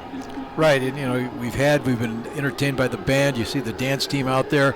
These games are involving more kids than just the ones on the team, and you got to give the props. We arrived here today. The band was out there practicing. They were practicing this summer. Just like the players, they're going through their preseason practices. And that's what, high school athletics is all about, getting kids involved, whether it be a manager, a player, cheerleader, dance team, the band. That's the kind of experience that adds to your education. One of our new sponsors on this season on Thursday Night Lights is Menards, and Kara had a chance to speak with our next guest. Thanks, guys. I've got John Griffiths, General Manager of the Germantown Menards store. We're standing right in front of Menards, and thank you very much for being here today. Thanks for having me. And we could not be more thrilled to have you a part of the 2014 Thursday Night Lights football series. Can you tell me a little bit about Menards as a company? Menards has 285 stores. We opened our first retail store in Wisconsin in 1960. We're in 14 Midwest states. Our home office is based right here in Wisconsin in Eau Claire, and we have 12 stores right here in the Milwaukee area. So obviously we see a lot of customers coming through your doors. We've got moms, dads, and student athletes who also happen to be employees of the store. Menards has been a proud sponsor of the WIAA for many years. Even Menards Stores has several team members throughout the Milwaukee area. that our student athletes that work at our stores, so we can certainly understand the teamwork and dedication that they put forth to have success not only here at Menards, but during the football season. So we can really appreciate everything that the community, the families, and teachers help the student athletes with. And thank you very much for being here. Is there anything else you'd like to add? We would just really like to wish the teams from both Arrowhead and Homestead the best of luck tonight. May the best team win, and we hope you enjoy the broadcast. Thank you. Back to you guys in the booth. Kara, thank you. John, thank you very much. We welcome Menards as part of our sponsor of 2014 Thursday Night Lights. Well, we've talked field turf and pigskin. Let's go fast forward here into November, talk a little hardwood and hoops. Mike McGivern's got a special guest down on the sideline. So, boys, when he was playing, I knew him as Johnny Hope. Now he's Coach John Hope, special ed teacher here at Arrowhead, one of the finest basketball players from this area. And now he's coaching here, played at Carroll University. He was a first-team All-Conference, third-team All-State, second-team All-American in college. Coach, it's good to see you. Thanks, Mike. Really great to see you as well. So you go from being a player to a coach. That's a big step. Good transition for you? Yeah, honestly, it really has been a good transition. I mean, I'd be lying. You know, there's been some adjustments that I really miss playing, obviously. But coaching is a great way to stay involved with the game, stay involved and help kids really, reach goals that they have and reach dreams that they want to reach. Do you find as a coach it's more difficult because you're not in control?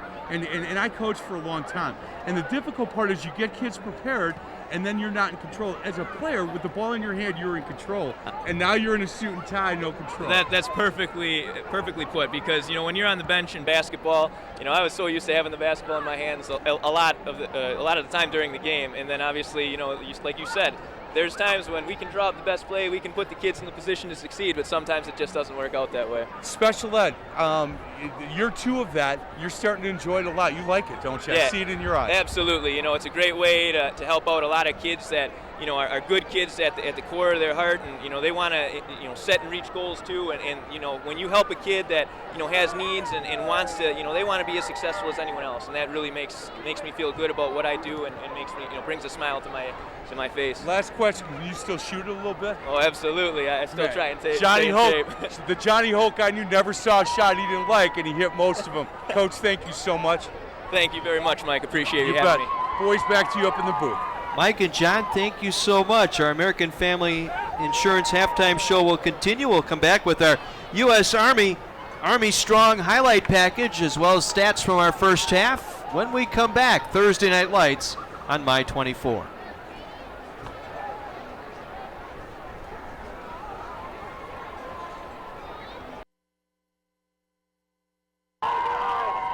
The American Family Insurance halftime report here on Thursday Night Lights on My 24. Let's take a look at our first half highlights, brought to you tonight by the U.S. Army Strong. As we take a look at our early going here tonight, both teams fired up and ready to go here this evening.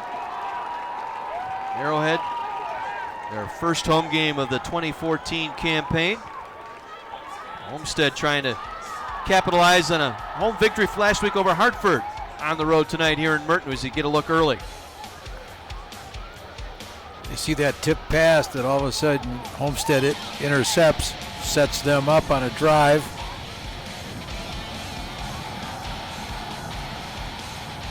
Allen able to take it in on the quarterback keep.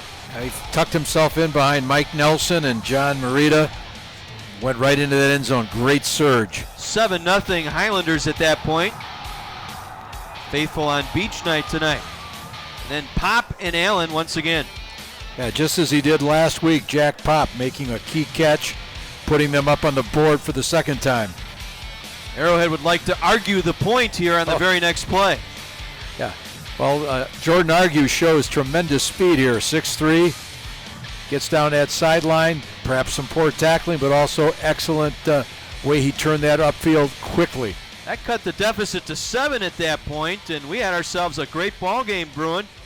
Homestead late, able to drive it down, facing a 4th and long, elects to go for the field goal, and it was Neusen from 26 yards out. Neusen, been involved in all facets of the game offensively for Homestead, puts them up by 10. Here you get a look at the numbers here through one half of play, and domination as far as the numbers go by the Highlanders. We said before the game that Arrowhead had to have a defense that met the challenge. Right now you got 204 yards. You're looking, potentially a 400-yard offensive performance. That's not going to allow Arrowhead to be the team they want to be, but they're young. They're trying to get themselves on the right foot, so we'll see where we go in this second half. A little bit uncharacteristic for Arrowhead. 4 penalties tonight, plus that turnover. We saw last week in the case of Sussex Hamilton what penalties can do. It derails your movement towards a victory. Coach Malling said it's not so much that you lose a game sometimes as you don't win. He said, it's easier if you don't worry about winning, you take care, it'll take care of itself if you don't start thinking about it. And right now, Arrowhead is kind of grasping. They need to somehow get themselves on firm footing. Well, special teams has paid off for Homestead tonight. Got that field goal and nice play there.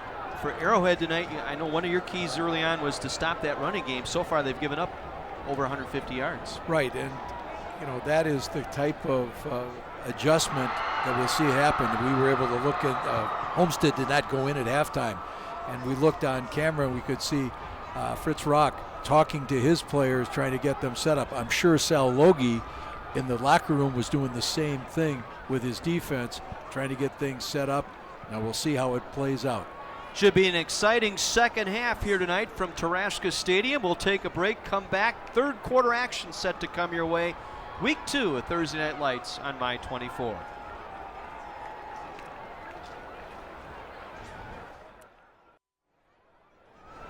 Ten-point ball game as we get set to begin our third quarter with Terry Kelly, Mike McGivern, and Kara. John Weiser with you at Taraska Stadium, Heartland Arrowhead High School. 17-7, Highlanders on top of the Warhawks. I want to take this opportunity to thank the great folks at Economy Lift Rental for helping bring these great pictures to you tonight. They provided the scissors lifts for our cameras this season. So for any aerial platform need, rental, sales, or service, call Mike and Sue at Economy Lift Rental or visit them online at economylifts.com. Phone number 262-650-1882.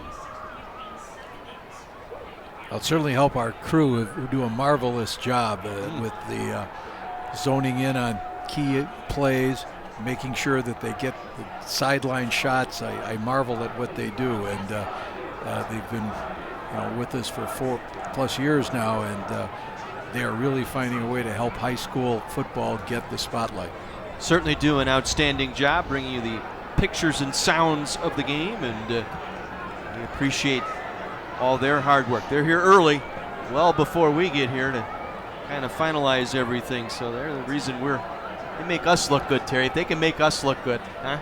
I don't think they can do that many tricks with a camera to make me look good. That's going, above and beyond the duty. One of the interesting points here to go into this second half, we mentioned that Jordan Argue was injured late in that first half and was on the bench going through his protocol for a concussion. I see him on the sideline here, but looks like they've hidden the helmet, if you will. Right, and I had a discussion with Coach Malling this week about concussions. Obviously, it's in the news all the time. It's been discussed, and he made two very interesting observations. One is you can make anything a problem if you keep talking about it. Now, football has always tried to respond to problems in terms of player safety, and I think it's excellent that what they've done here, there's not going to be any doubt. They're going to make sure they hold the boy out of the game. But there's also some other sports out there, whether it be field hockey, soccer, that are, that have it. And, football is responding. They're trying to do the right thing. But as Coach Malling said, you've got to make sure that your reaction is in proportion to what the real problem is. And so what's happened with the WIA rules about how you practice, the amount of contact, all designed to do the right thing. We mentioned that targeting emphasis in terms of tackling. And so they're going to do everything possible to make this a safe game, because it is a great game, and they're trying to do the best to make it something beneficial for the student athlete. Highlanders won the coin flip tonight, deferred their decision to the second half, so they will get the football to start this third quarter. Peyton Peterson with the kick.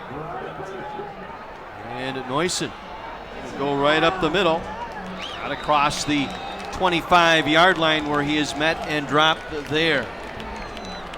This opening sequence of plays is critical for Arrowhead. Are they going to be able to come out, force a punt, get their offense in gear, close this gap? So 1st and 10 Highlanders at their own 25-yard line, leading by 10.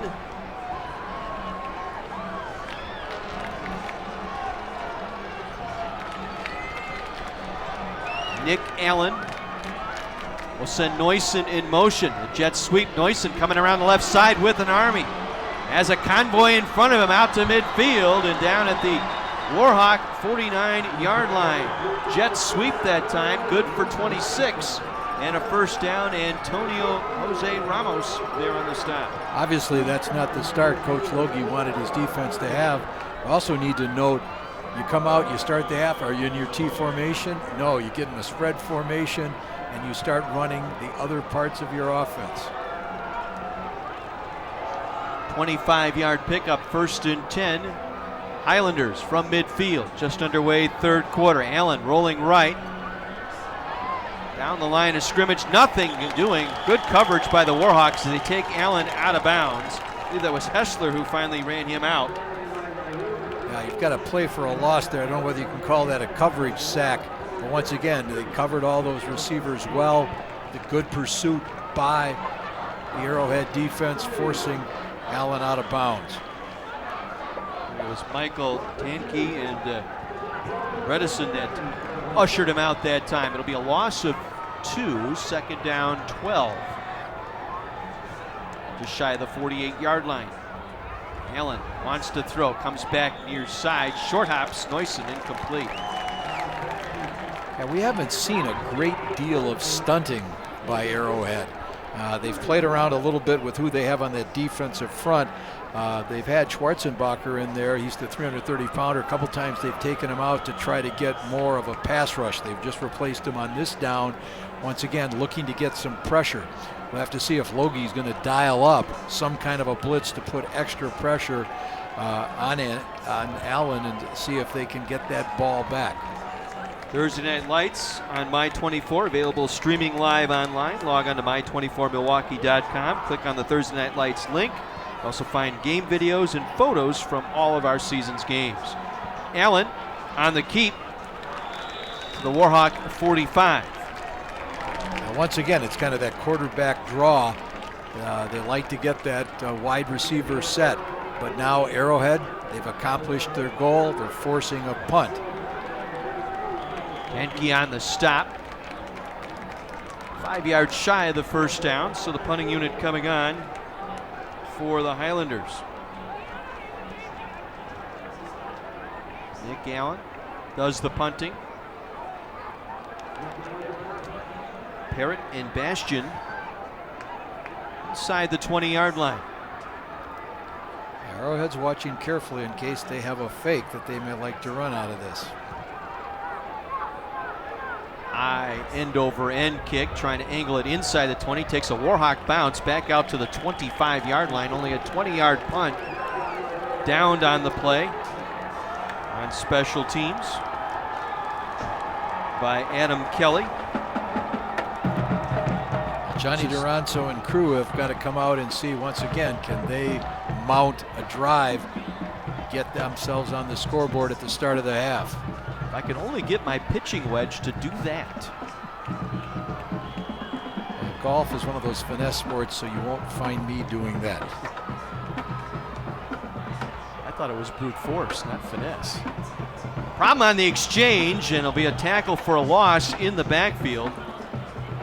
Cody Selhausen was the intended runner that time, but that's the second time tonight both he and Duranzo had problems. Kelly on the stop there for the Highlanders. Yeah, you saw Homestead dial up a blitz. Fritz Rauch has got a variety of defensive packages, and he got that one in for that stop. Loss of 3, 2nd and 13 from the 22. Swing it out near side. Nice catch on the play there by Nick Bastian. Good tackle by Ben Gust. We get one more look. Once again, you see Gus get to that outside. The back actually got outside of his lineman trying to set that quick screen, so he really had nowhere to run. Pickup of 4 sets up 3rd and 9 here for the Warhawks. Early third quarter. Showing blitz, backing off. Duranzo on the scramble, and down he goes back at the 24-yard line. It'll be a loss of 2. Brought down on the play by David Pfaff, the Wisconsin recruit, the 6'3", 250-pound senior. Yeah, Ben Gus did come on a delayed blitz, got himself in there, forced him out to Pfaff, made that tackle. So a 3 and out for Arrowhead, and they will be forced to punt. Homestead looking to get real positive possession on this one in terms of good field position. Good snap back to Parker Redmond. It's off a nice punt, and Noyson will let it bounce. Maybe should have made a play on that football, and it rolled dead inside the 21-yard line. Well, the most anticipated new show of the season comes to CW18 from the makers of Arrow. Don't miss The Flash. Tuesdays at 7, starting October 7th, right here on CW18. Now you need your returner to make that catch. You don't want to turn an average punt into a great punt by giving that 15-yard roll. It's too many times I've seen that, particularly at this level. You know, fair catch it, call for the fair catch, get under it, make the catch. 1st and 10 Highlanders from their own 21. They'll try the jet sweep again, this time to the near side. The Warhawk defense ready for that as Winters is lined up in a slot on that far side, coming around to take the handoff. Matt Winters on the carry, brought down by both Mann and Hessler. You know, one of the keys on first down is you want to get yourself somewhere between 4 and 5 yards so that you've got all kinds of options on the second down play. And so far tonight, Homestead's been coming very close to that. Pickup of 3, pickup of 4, I should say, 2nd and 6. Allen wide open on that far side pop. Lots of room out there across the 40, 45 to midfield, and ushered out of bounds by Ramos once again. But tell you what, too much cushion there. Pop, good 7-8 yard cushion there to make that reception. You know, sometimes defenses can resort to some press coverage, come up and have that cornerback be right on that man. They might have to start considering making that adjustment, try to slow Pop down.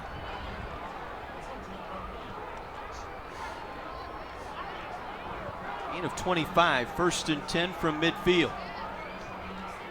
This time it's Allen faking that sweep, takes it up the middle, pickup of 5. Brought down in the play by Matt Batcher, reserve inside linebacker for the Warhawks. You're seeing again that Homestead diversified offense, a variety of formations, setting plays with speed sweeps. They fake that sweep, quarterback keeps it, comes up the middle. Cole Murphy, the single back. Slot to the left side. Again, Allen fake to Murphy, trying to come around left side, brought down from behind. Nice play out there in open space. Jake Powell, a sophomore defensive lineman, right there immediately to bring him down for a short gain. Here we are with one of those third downs. 3rd and about 5. What will Sal Logie do here? Conversely, what is Coach Keelth got up his sleeve? From the 44-yard line of Arrowhead, 3rd down and 5. And they'll stop out of the backfield. I believe that was Noyson on the carry. Luke Noyson, brought down by Andy Hessler. Hessler, a busy man tonight, now in double digits. Teddy Orlando also there. Yeah, they flew flowed extremely well to the ball, swarming the tackle. They've had some success tonight. 3 for 3 on 4th down tonight. 4th and 3 from the Warhawk 42. And we got a stoppage of play. Looks like we got a timeout taken here by Homestead. Yeah, Coach Keel, the same thing that he did the first half. He kind of wanted to see what the alignment was. Then now he's going to make his choice. When you've got your quarterback as good of an athlete as Nick Allen is, you can do all kinds of things. And he can punt, he can throw, he can run, and I'm sure they're trying to figure out which option is going to work for us. While they figure it out, let's head down to the sideline, or Menard's sideline report with Mike McGivern. Hey guys, couple of things. Defensive side at Homestead, very, very excited. Their front four thinks they're starting to dominate this game. They believe they're starting to wear down the front line from Homestead, from Arrowhead, and they think they can shoot the gaps and get to the quarterback. Keep an eye on that as our second half progresses here. Now it appears Allen in a punt formation here, but again, being the quarterback, gotta honor what goes on back there. And notice the punt return formation for Arrowhead. Everybody is standing up except one player, so they want to keep any kind of fake out of potential for them. Kick it away. I'll let it bounce. Arrowhead's gonna, or I should say Homestead's gonna pounce on it, down it at the 5. 37-yard punt down at the 5-yard line, so the Warhawks from underneath the shadow of their own goalpost here on this possession midway through our third quarter. That did look like one of those golf shots you wanted to have. They were able to get back, kind of a poocher punt, put that down on the 5, try to back Arrowhead up. Sometimes my wedge shots, that's how they land, but in a pond or in the sand, that's usually how they go. So. From their own 5-yard line, 1st and 10 Arrowhead, trailing by 10. Quick hit, swing it out to the near side. And broken up nicely, or read nicely, I should say. As making the catch, Sebastian looks like the 6-foot senior on the reception. And although number 5, Dominic Cole, did not make the tackle, he slowed that play up. They were trying to bring a blitz. Arrowhead was countering, trying to get that ball quickly to the outside, but they thwarted that play. Gage Zupke able to come in and clean up on the tackle. Ranso will try and go up the middle, and he is met across the 7-yard line, stretching it out to about the 9. Getting in there was Josh Miller up front, one of the front men, and David Hathaway also there for the Highlanders. 3rd and 6 here for the Warhawks.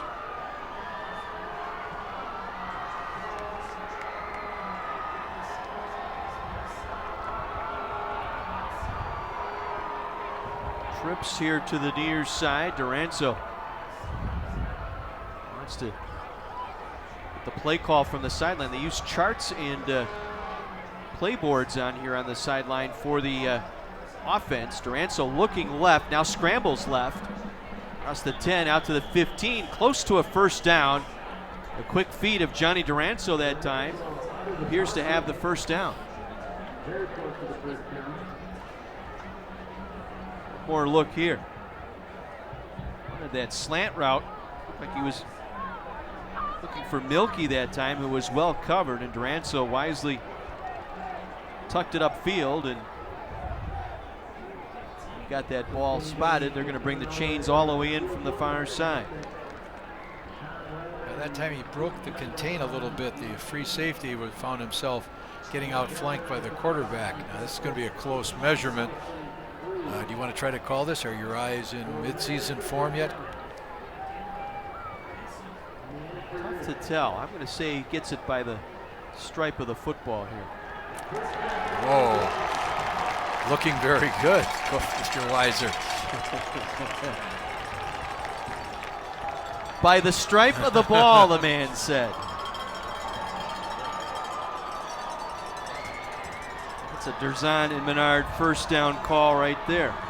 Again, we thank Durzan and Menard, sponsoring our first downs this year. So keeps the drive alive here. Arrowhead trying to get out from underneath their own goalpost. This drive started at their 5-yard line, so trying to get some room to work here. Duranso from the gun. Slot receiver to the right. Fakes the draw. Now the play breaks down. Duranso dancing around. He'll be brought down back at the 11-yard line. Gage Zupke staying home that time. Didn't panic, contained Duranso, and eventually was able to bring him down. And that was a very good thing that he contained it, because Justin Parrott, number 1, had gotten free. Can't see him, he's up at the top of the screen.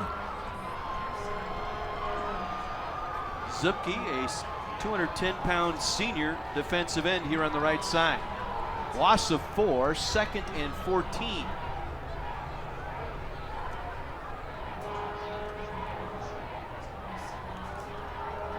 Step out of a blitz look here. The quick toss to the far side completes the pass. All the way out across the 20 to the 22-yard line.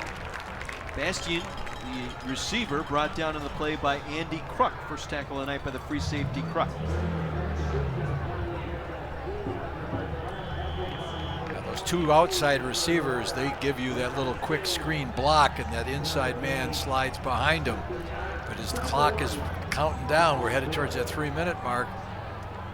Arrowhead needs to get a score. They can't just keep nickel and diming it. Short of the first down, sets up a 3rd and 1. Short of the 25-yard line. Duranso again will swing it out near side. Bastian again with the catch and the first down. Out across the 25 and wrestled to a stop there. I think that demonstrates the faith and confidence that Coach Malling has in Johnny Duranso. You know, it used to be people would say, we got a yard to go, we're going to run it. With the offense, the spread offense that they're running, that quick pass is the same as a handoff almost, just a long handoff. Andy Kruk once again making the stop, but another Derzan and Menard first down here for the Warhawks from their own 27. This time Duranso with time, going over the middle, man there, makes the catch. Downfield, Luksic inside the 20. Luksic will take it home for the touchdown. Sometimes I feel almost prophetic saying you need a quick score, and twice now Arrowhead has delivered. 73 yards on the strike from Duranso to Sebastian Luksic, the senior. The ebb and flow of this game is very interesting. Looked like just a simple crossing route that time. They had Luksic lined up. We'll get another look there. He was a slot receiver to the right. Just dragged his play right across the middle. And yeah, 6 foot, 185-pound senior breaks in. Extra point. Now you're down by 3. 17-14 Highlanders. We'll take a break. 2:39 to play, 3rd quarter. An exciting Thursday Night Lights on My 24.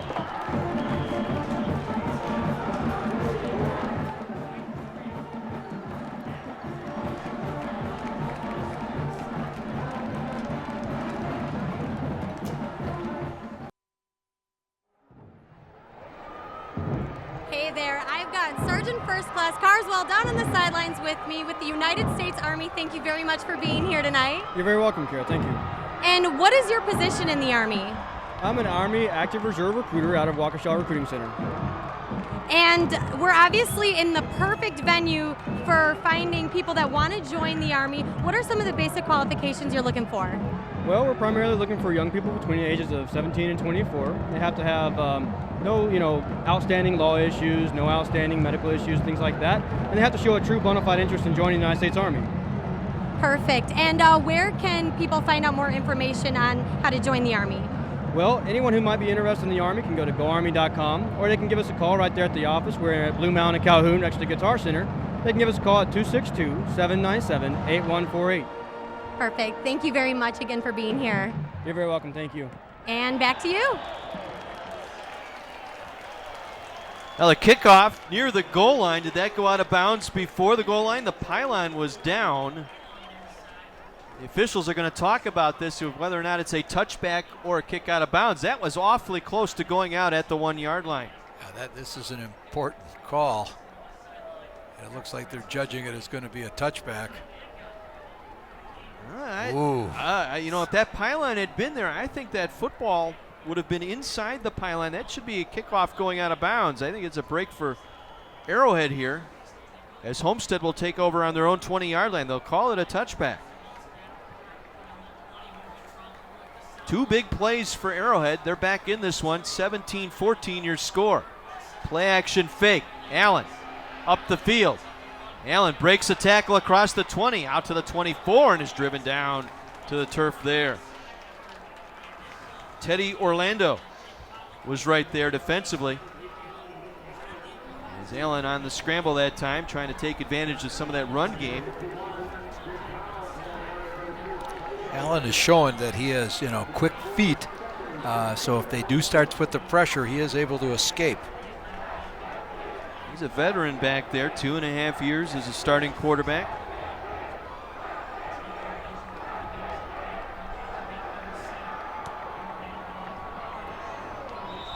Cole Murphy out to the 30-yard line, close to a first down. Murphy, the 5'10 fullback. Yeah, this spread offense, some of the names aren't like what folks are accustomed to, halfback or anything. We find ourselves, you've got, the 3 running backs in there, but also when they split out, you've got H-backs, X, Y, variations. Big play here, 3rd and 1 from their own 29. Late third quarter, up 3. Allen will keep, moves the pile forward, out across the 30-yard line for Derzan and Menard, first down. 4th time we've seen that quarterback sneak. Allen has a lot of confidence in his linemen. So center Michael Nelson now. This is interesting. Nelson's going to have to leave for a play because his helmet came off. He's the center. So now you're going to have someone coming in here to replace him at that center spot for a snap here. Yeah, Nelson's been a 3-year starter for Coach Keel's offense, and you always worry, but obviously that's why you practice. Looks like Michael Shears, I believe, is in there. He will snap the football here. Nelson leaving for a play. 1st and 10 from the 32, and we've got movement up front, and penalty markers fly. Nelson's trotting back in. Whether the timing got off just by that little half count. These are those little things that, come up in a football game. It'll be a false start penalty here against the Highlanders. But you have to wonder how much of that was, you got a new center in there trying to remember the count, and just that little delay in snapping that football and cost your team 5 yards.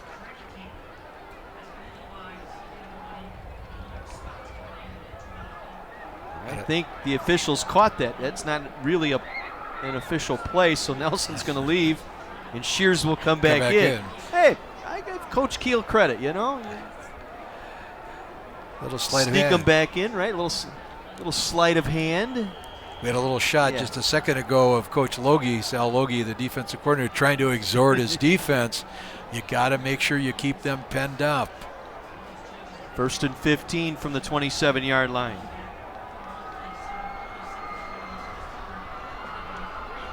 This will be a fake to Noisen. Allen with the football. Out across the 30 to the 32-yard line. Hessler wrestled him down along with Adrian Castaneda.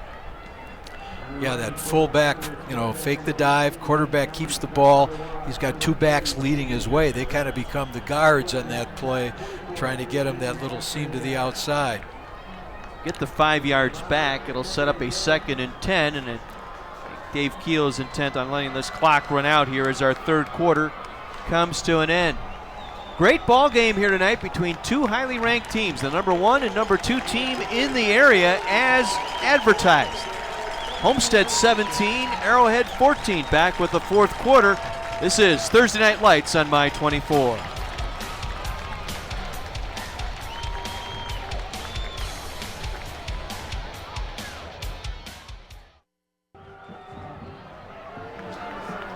very well may come down to who has the ball last here tonight as we begin our fourth quarter.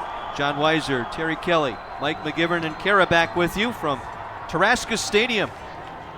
Arrowhead, the two-time defending state champion, trailing by 3 here. Homestead with the football, facing a 2nd and 10 from their 32.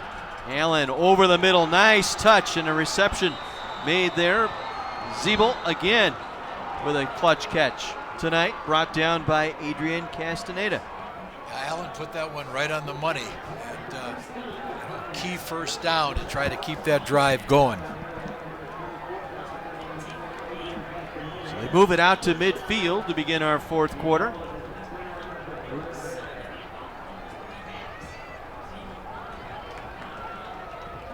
Allen will work in under center. T formation. Fake to Murphy. Hands it off to Winters. And Winters met in the backfield. Still makes something out of that one.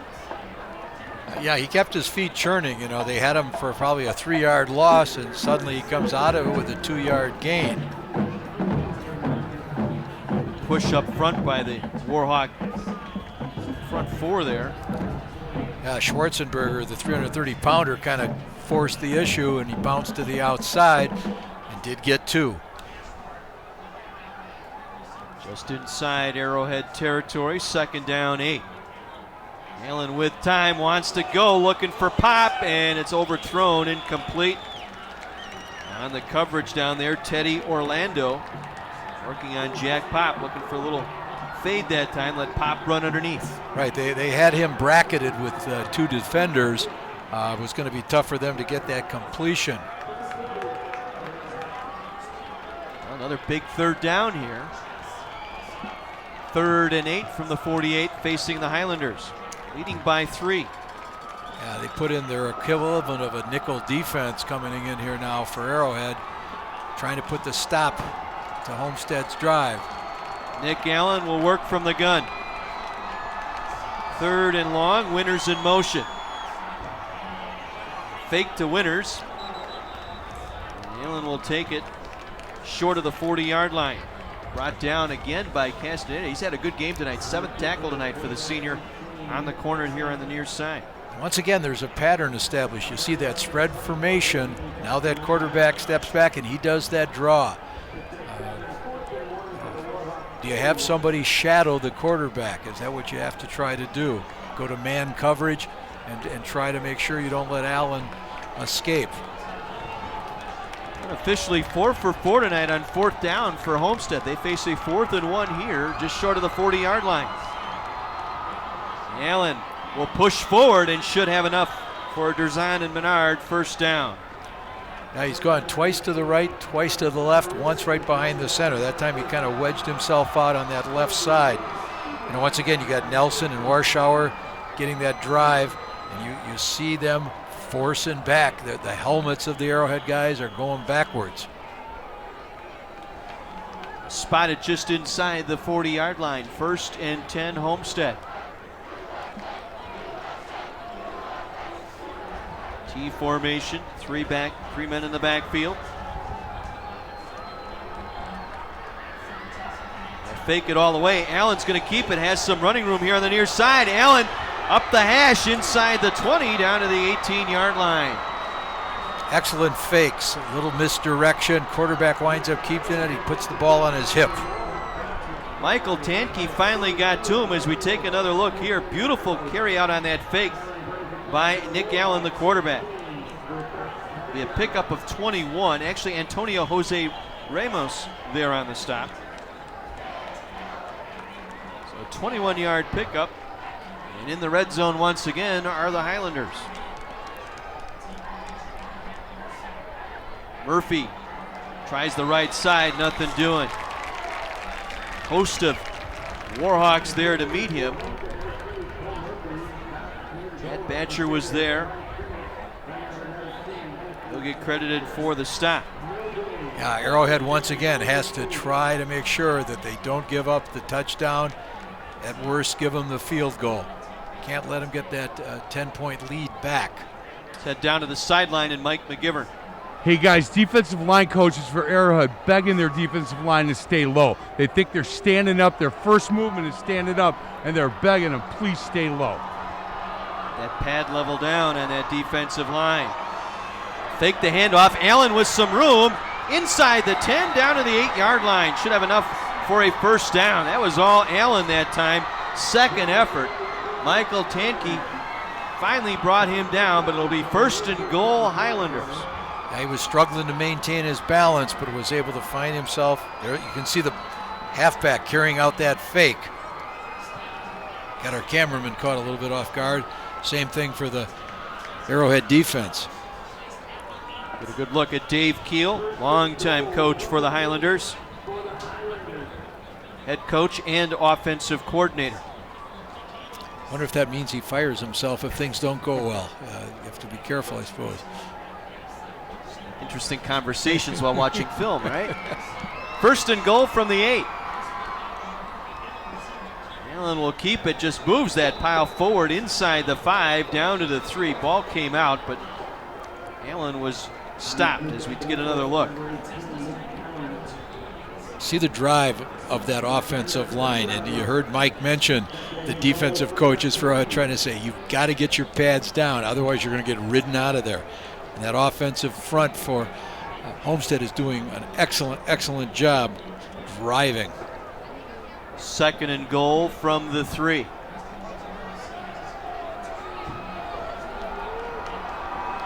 T formation again, Winters, Noyson, and Murphy. Noyson with the call inside the 2, down to the 1-yard line. Up from the bottom of that pile. 51, Jake Powell. It's going to make look at Hessler there. He's had a busy night tonight in double digits with tackles tonight. Excellent. His dad is one of the offensive coaches for Arrowhead. He's showing, he's got that defense technique under control. Third and goal from the 1. Allen will keep it, moving forward. Touchdown, Homestead. 1-yard touchdown plunge for Nick Allen, the senior quarterback. And the Highlanders increase their lead 23-14. That drive on the senior shoulders there of Nick Allen. Right, and I think also on that senior offensive line, 4 of those 5 starters are seniors, and you saw they kept going after it. They did not stop.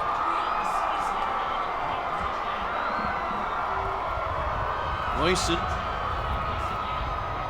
will try and tack on the extra point. And it is good. Just under 7 minutes remaining here at Tarashka Stadium. 24-14. Highlanders back up by 10. Nick Allen, third rushing touchdown of the year.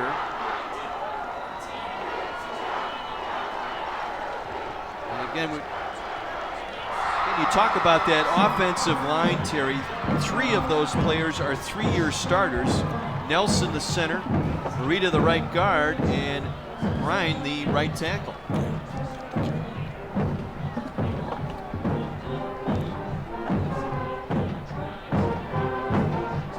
So a 10-point lead here for Homestead as we get down to the sideline once again. And this time it's Kara. Hi guys, I just want to give a quick thank you to one of our sponsors, Samson and Delilah Salon. They're located in Wauwatosa Village. If you want to get in touch with one of their independent stylists, just check them out on Facebook at Samson and Delilah Salon. Thanks guys, back to you. All right, Kara, thank you very much. Just under 7 minutes to go here. Again, can't rule this Arrowhead team out. 2 big plays tonight, a 65-yard touchdown pass to Argue and a 73-yard touchdown pass to Luxick. So they have the big play capability tonight. Yeah, they can be explosive. Homestead, it's one of those things. They've gained 123 yards rushing so far. In some ways, it almost seems like more. It seems like they, have had it, but they've had the balance with the pass as well as the run.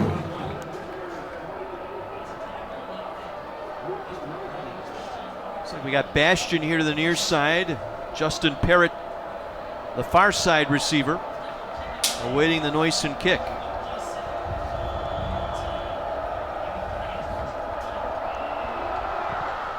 Noyson will try and angle this one to Parrott. He'll take it at the 5.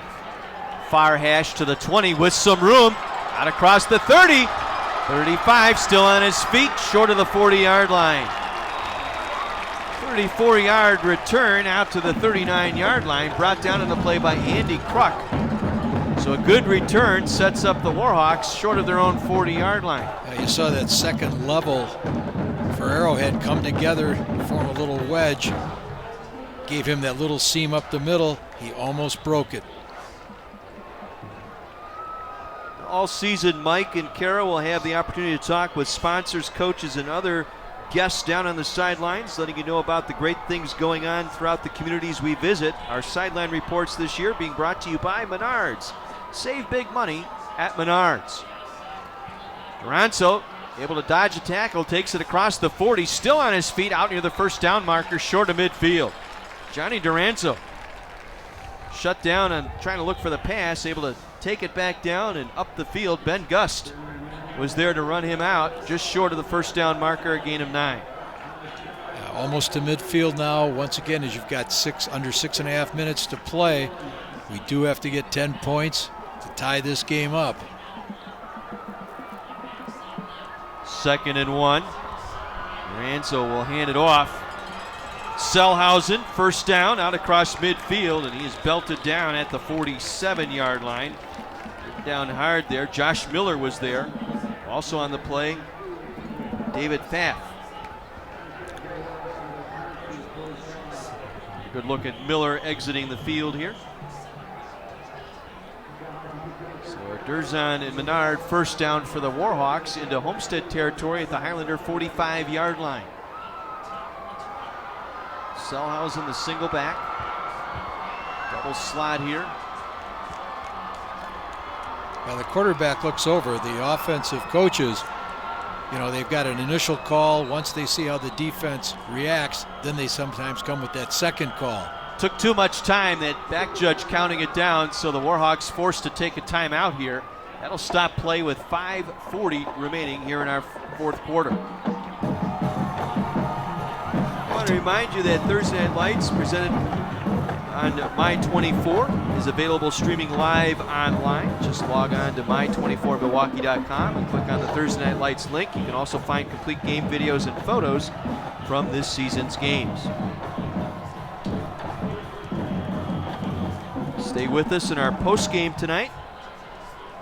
Come up with our player of the game.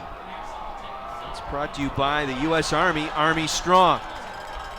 Selhausen will, Duranzo will keep it. He'll get the first down. Out inside the 35, down to the 34-yard line, gain of 9. 2 first down runs by the quarterback, getting them into position. Once again, the time becoming a factor, and Arrowhead's got to keep this momentum rolling. Matt Swenson with the submarine tackle there. 1st and 10, Warhawks from the Highlander 34-yard line. And so we'll keep it this time again. Takes it inside the 35 down to the 33-yard line. A pickup of 1. It was Van Dries, I should say, who brought him down. Van Dries with the interception that got the Highlanders on the board back in the first quarter. Yeah. Adam Kelly, that outside linebacker, again was coming on a blitz, forced Duranzo to head the other way. Got 2nd and long. We'll call it 8 here for the Warhawks. And whistle will stop play. Flag down. I think we're trying to go with that silent count, Coach, that they had been working on in practice. And it'll be interesting to see. The defensive lineman made a little movement, but I believe it pulled then the offense off. They started motion forward. It's 6 penalties tonight on the Warhawks. Backs them up 5, 2nd and 13 at the 37-yard line. Trips here to the right side. Selhausen the single back. Ronso, quick hit, completes. Far side, Parrott. Parrott breaks the tackle inside the 30 and ridden down at the 27-yard line. Andy Kruk, the senior free safety, finally brings Parrott down. They'll set up a 3rd and short here for the Warhawks. Yeah, Parrott's certainly a good receiver. There's no doubt that maybe having number 11, Jordan Argue, out of the game, possibly with a concussion, has limited him a little bit. But once again, they are responding, driving that ball, but now we're headed under 4 minutes. 3rd down and 3 from the 27. Ranso wants to throw, pitches it far side, catch is made. And wrestled down there was Milky, Blake Milky with the reception, brought down by Murata. It's going to be short of the 1st down by about a half a yard. Bring up 4th and inches here. Clock continues to roll. Good open field tackle there to prevent the 1st down. 4th and inches.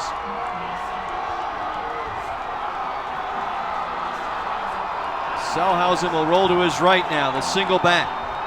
Slot to the left side. And the give is to Selhausen. He'll get the 1st down and out of bounds inside the 20 at the 19-yard line. Gain of 6 on 4th down by Cody Selhausen, the senior running back for the Warhawks. Yeah, the Homestead defense that time seemed almost frozen in place, and all of a sudden Selhausen skirts himself to the outside.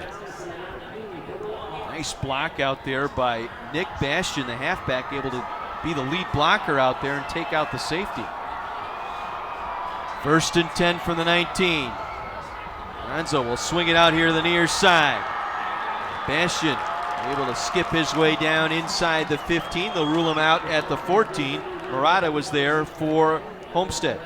A number of the viewers might remember Mr. Murata's father, Mark Murata. Excellent basketball player. Oh, do I remember some games against St. Joe's. My goodness. Back in his both high school days at Marquette and at Marquette University.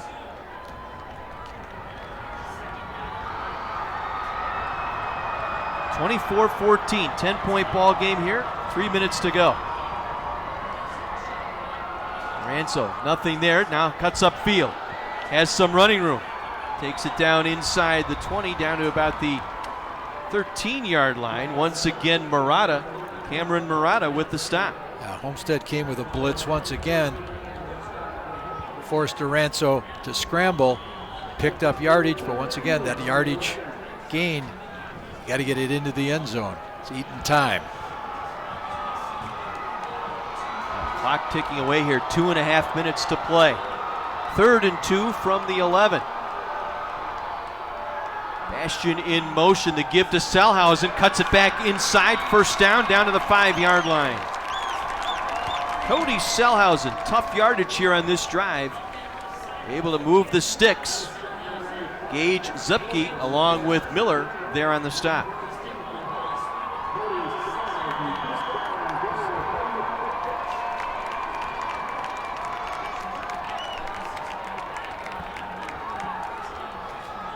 Ranso will get them set. 1st and goal from the 6-yard line. Fake to Selhausen. They come back over the middle. It's broken up. Parrott, I believe, was the intended target. Kruk was the defender back there, the free safety. Check that. Well, might have been looks like penalty marker on the play. Ooh, defensive pass interference here, half the distance to the goal. Move that football down to the 3s. We get one more look. I think he might have gotten there just about a half count early. It was Luksic, the intended receiver, and it was the linebacker there that got there just a little early. So half the distance, moves it to the 3. 1st and goal from the 3. They'll wind the clock. 2:03 to play. Now jumping completely offside, unabated, was the outside linebacker, Adam Kelly. They've brought him about 4 different times during this drive, trying to disrupt the offense for Arrowhead. Unfortunately, as far as Homestead's concerned, all it did is get them another 1.5 yards closer.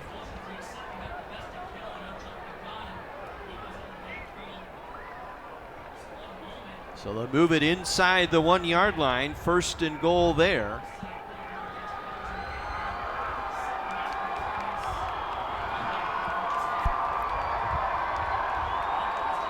Ranso with Selhausen in the backfield. They'll give it to Selhausen. Falls forward into the end zone. They're going to mark him shy. Boy, he fell across that 1 yard line. And now we got an injured Arrowhead player down. Looks like the center, Bren Stapleton. Looks like they're going to stop play for Stapleton, and I believe this will have to leave for a play here.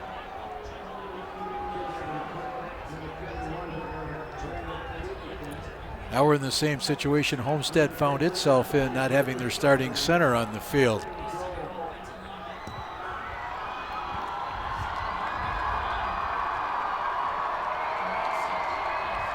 From the 1 yard line, 2nd and goal, I should say. Selhausen again denied. The Highlanders stand stiff at the goal line. Led on the play by Ben Gust. We get one more look here. Selhausen got to the 1, and boy, he was driven back 3, 4, 5 different Highlander players there to deny him the end zone. You see Pfaff getting his arms wrapped around him. And we've got a timeout taken here by Arrowhead. 1:27 to go here in the 4th. A 10-point game with Arrowhead knocking on the door when we come back to Taraska Stadium. This is Thursday Night Lights on My 24.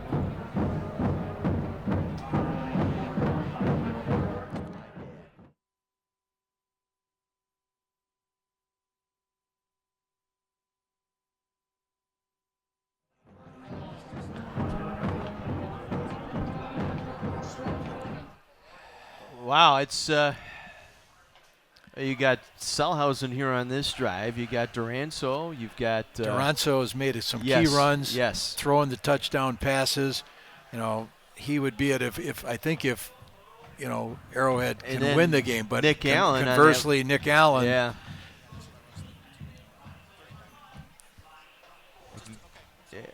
Right. So I would think the two quarterbacks at this point, whoever wins this game, that's probably where we're going to go with it.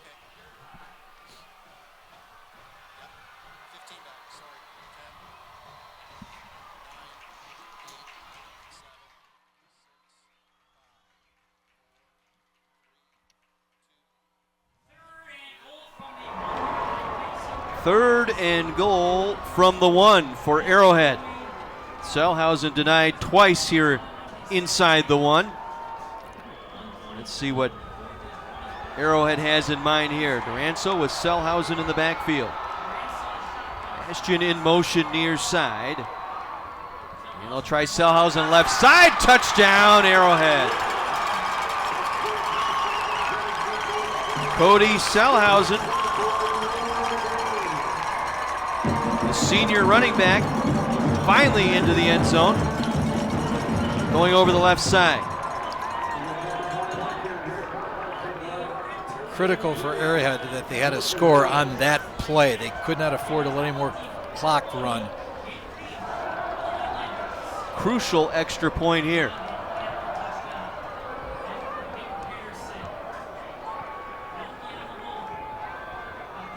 Good snap back to Milky. And it is up, and it is no good. Wide left. That is huge because that makes it a 4-point game with 1:24 left. Now you've got to go onside kick, I believe, here, Coach Kelly, and the touchdown is what you need. Well, they were going to have to go onside anyway, and you know, we talked about both teams want to have a special team effort that is, you know, going to help them win. And so now your hands team's going to come into play for Homestead. They've got to make sure they can control the ball. Arrowhead, on the other hand, has got to make sure that they get that recovery. What a drive here by Arrowhead late, converting some clutch third downs. Selhausen twice on that drive. Was finally able to finish it from 1 yard out. Now the call earlier tonight about the team that has the ball last may be our winner. Certainly seeming to come true. I saw Nick Allen in there on that huddle for special teams. They may end up getting him in there to get all hands on deck, so to speak, with your all hands people.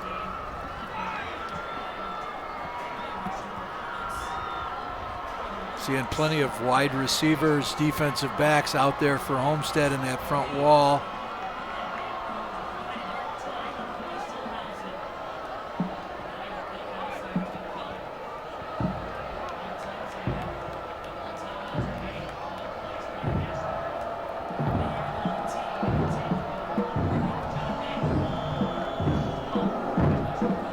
Onside kick coming. Bounces high in the air. It's loose near the 40-yard line. They scrum for it there.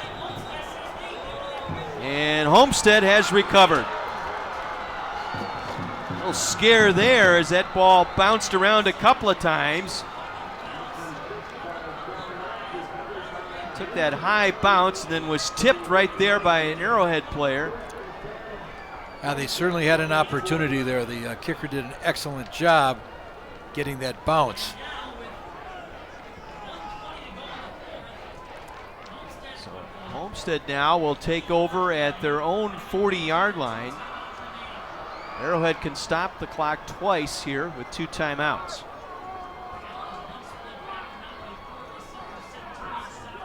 Allen will keep it. Just go over the right side, moves the pile out to the 43-yard line.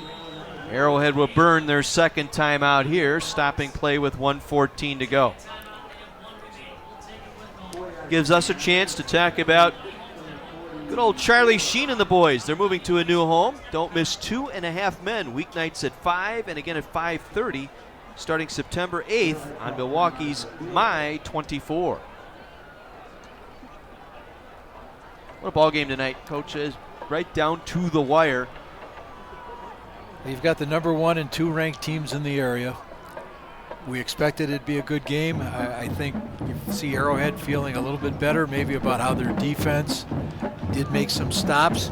We've seen both teams show, flashes of, really outstanding offenses. Homestead's been a little bit more consistent, whereas Arrowhead has hit the home run, so to speak.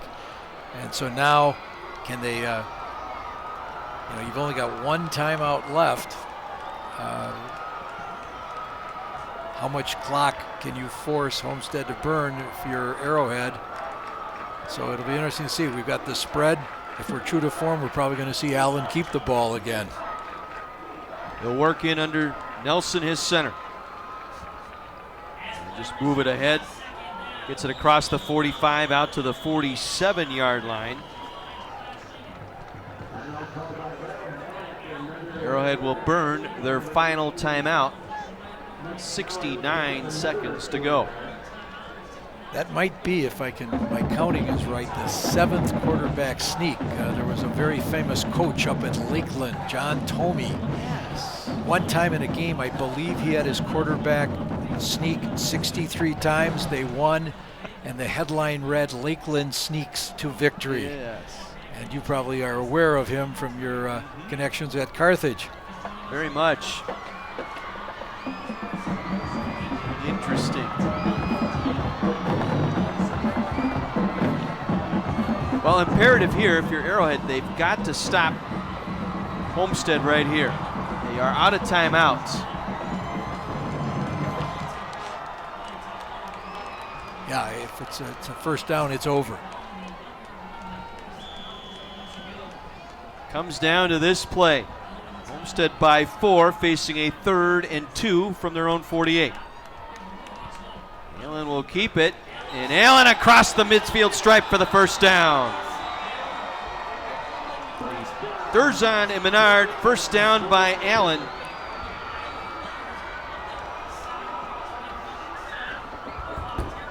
You can see the competitor that Hessler is. You also see Nick Allen almost comforting him.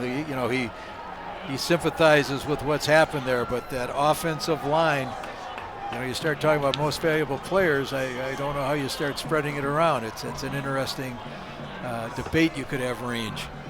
And again, working that right side, Coach. Michael Nelson, John Marita, and Elijah Perrine, all 3-year starters, center, right guard, right tackle. Yeah, that's something that Coach Keel pointed out when he sent his form into us. Now we're in that victory formation. Allen will take the knee. You see both those teams congratulating each other. There's a tremendous amount of respect, not only between the players, but between these staffs. And that's why these are class programs. So Homestead's going to go to 2-0 on the year. Arrowhead will fall to 1-1, exactly how this worked last year. Arrowhead was able to use this as that springboard getting back to Madison. As they head into conference play next week, it'll be interesting to see where do the teams go. The clock hits 0, and the Highlanders walk away with a 4-point victory here tonight at Heartland Arrowhead. As you get a look at Dave Keel and Greg Molling meet at midfield. Tremendous amount of respect, as you said, between those two head coaches. Yeah, both coaches talk about their staffs getting together to talk football. I mean, it's not a case where it's this cutthroat competition. It's two teams have that desire to get better, so you go and play this game. You don't find somebody that you're going to be able to throttle. You don't learn anything from doing that. This rivalry between these two schools goes all the way back, I think really born in the mid-2000 decade, this 4-year run there where they were facing off against each other in the playoffs twice in the Division I finals. That was back in, started in 2005. They faced each other in the D1 title games in 2007 and 2008. Yeah, it'll be interesting to see, the response. Next week, Arrowhead's going to go play Kettle Moraine. Meanwhile, Homestead's going to head and play Port. They want to get off to that start in their conference. They've got, things that they are able to see on tape this week. How do you make your corrections? What did you do well? And then what didn't you do so well? How do you correct that? Our final tonight, Homestead over Arrowhead, 24-20. We'll take a break. We'll be back with our post-game wrap-up right after this. You're watching Thursday Night Lights on My 24.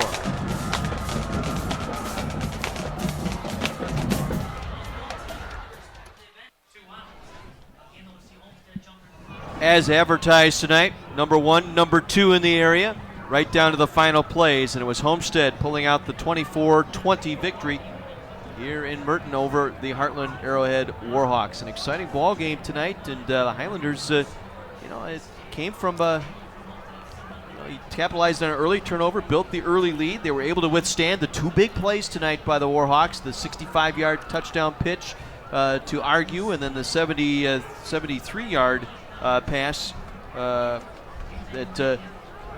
brought that game back to a 17-14 tilt at that point, and they just able to withstand here. Warhawks getting that late touchdown, missing the extra point, which changed somewhat that complexion on that onside kick here late. Change that dynamic, and as you try to think about who you're going to award the most valuable player to, a couple of obvious choices, but I think the one young man that deserves it is going to receive it in just a moment from Mike. He's standing by with Mike McGivern down on the sideline. Hey guys, Nick Allen. Well, he's a tough kid. There's no doubt. U.S. Army, he is our player of the game. Congratulations. Well done tonight. Thank you very much. Yeah, the boys upstairs are saying you'd probably want to share this with our offensive line. They played awfully well tonight. Yeah, they did. They for sure did. Our front 5 played amazing. Our receiving corps played very, very well. That's the most we've passed in a long, long time. Our coach had a lot of trust in us, and it was just a great accomplishment that we did that, and our O-line played amazing. Last question, and then we'll get to the award. 2 years in a row now, you've beaten Arrowhead. The only time they've lost in 3 years to you guys, you got their number a little bit. Confident after you beat them one time, and you come out here and then beat them again. Something going on at Homestead, there's no fear, right? No fear at Arrowhead? Yeah, it's all about preparation. Our coaches prepare us all week, and they make sure we're ready for this game. We practice really hard, and we practice all summer long, and we've worked really hard for it. So our coaches prepared us right. Yeah, no doubt. So Mike Handy, thank you so much. If you want to give him this trophy, U.S. Army player of the game right here, Nick Allen, wants to share it with his offensive line. Well done. Thank you very much. Congrats on the big win. On behalf of the United States Army, we'd like to present you the player of the game trophy. Thank you very much. Beautiful. Boys, back to you. Mike, thank you very much, and congratulations to Nick Allen, that offensive line, as we take a look at the highlight reel here of one Nick Allen tonight.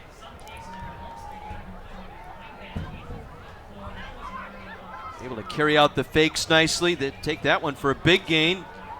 Brought it down inside the 30-yard line. Pretty balanced tonight. 124 yards passing for Allen, 134 yards on the ground tonight. Good quick feet. Ran his fake excellently there to set himself to get to the outside. And able to finish his runs here tonight. So congratulations, Nick Allen, our player of the game. Brought to you by U.S. Army, Army Strong. Back after this break. One more word from Arrowhead after this on My 24. Week 2 of Thursday Night Lights in the books tonight. An exciting one. Homestead over Arrowhead, 24-20. Next week, a special edition of Thursday Night Lights, a Friday edition. Cue up CCR, looking out my back door. Waterford taking on Lake Geneva Badger.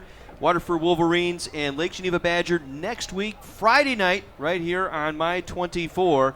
Waterford hosting Lake Geneva Badger, our first foray into Southern Lakes football. Right, and two programs that tied for the title last year in the Southern Lakes. Should be a good one as well. For our entire crew, special thanks tonight to Eric Murray, our spotter, Mike McGivern, Kara, and Terry Kelly. John Weiser saying good night from Tarasca Stadium. Your final again here tonight, Homestead over Arrowhead, 24-20.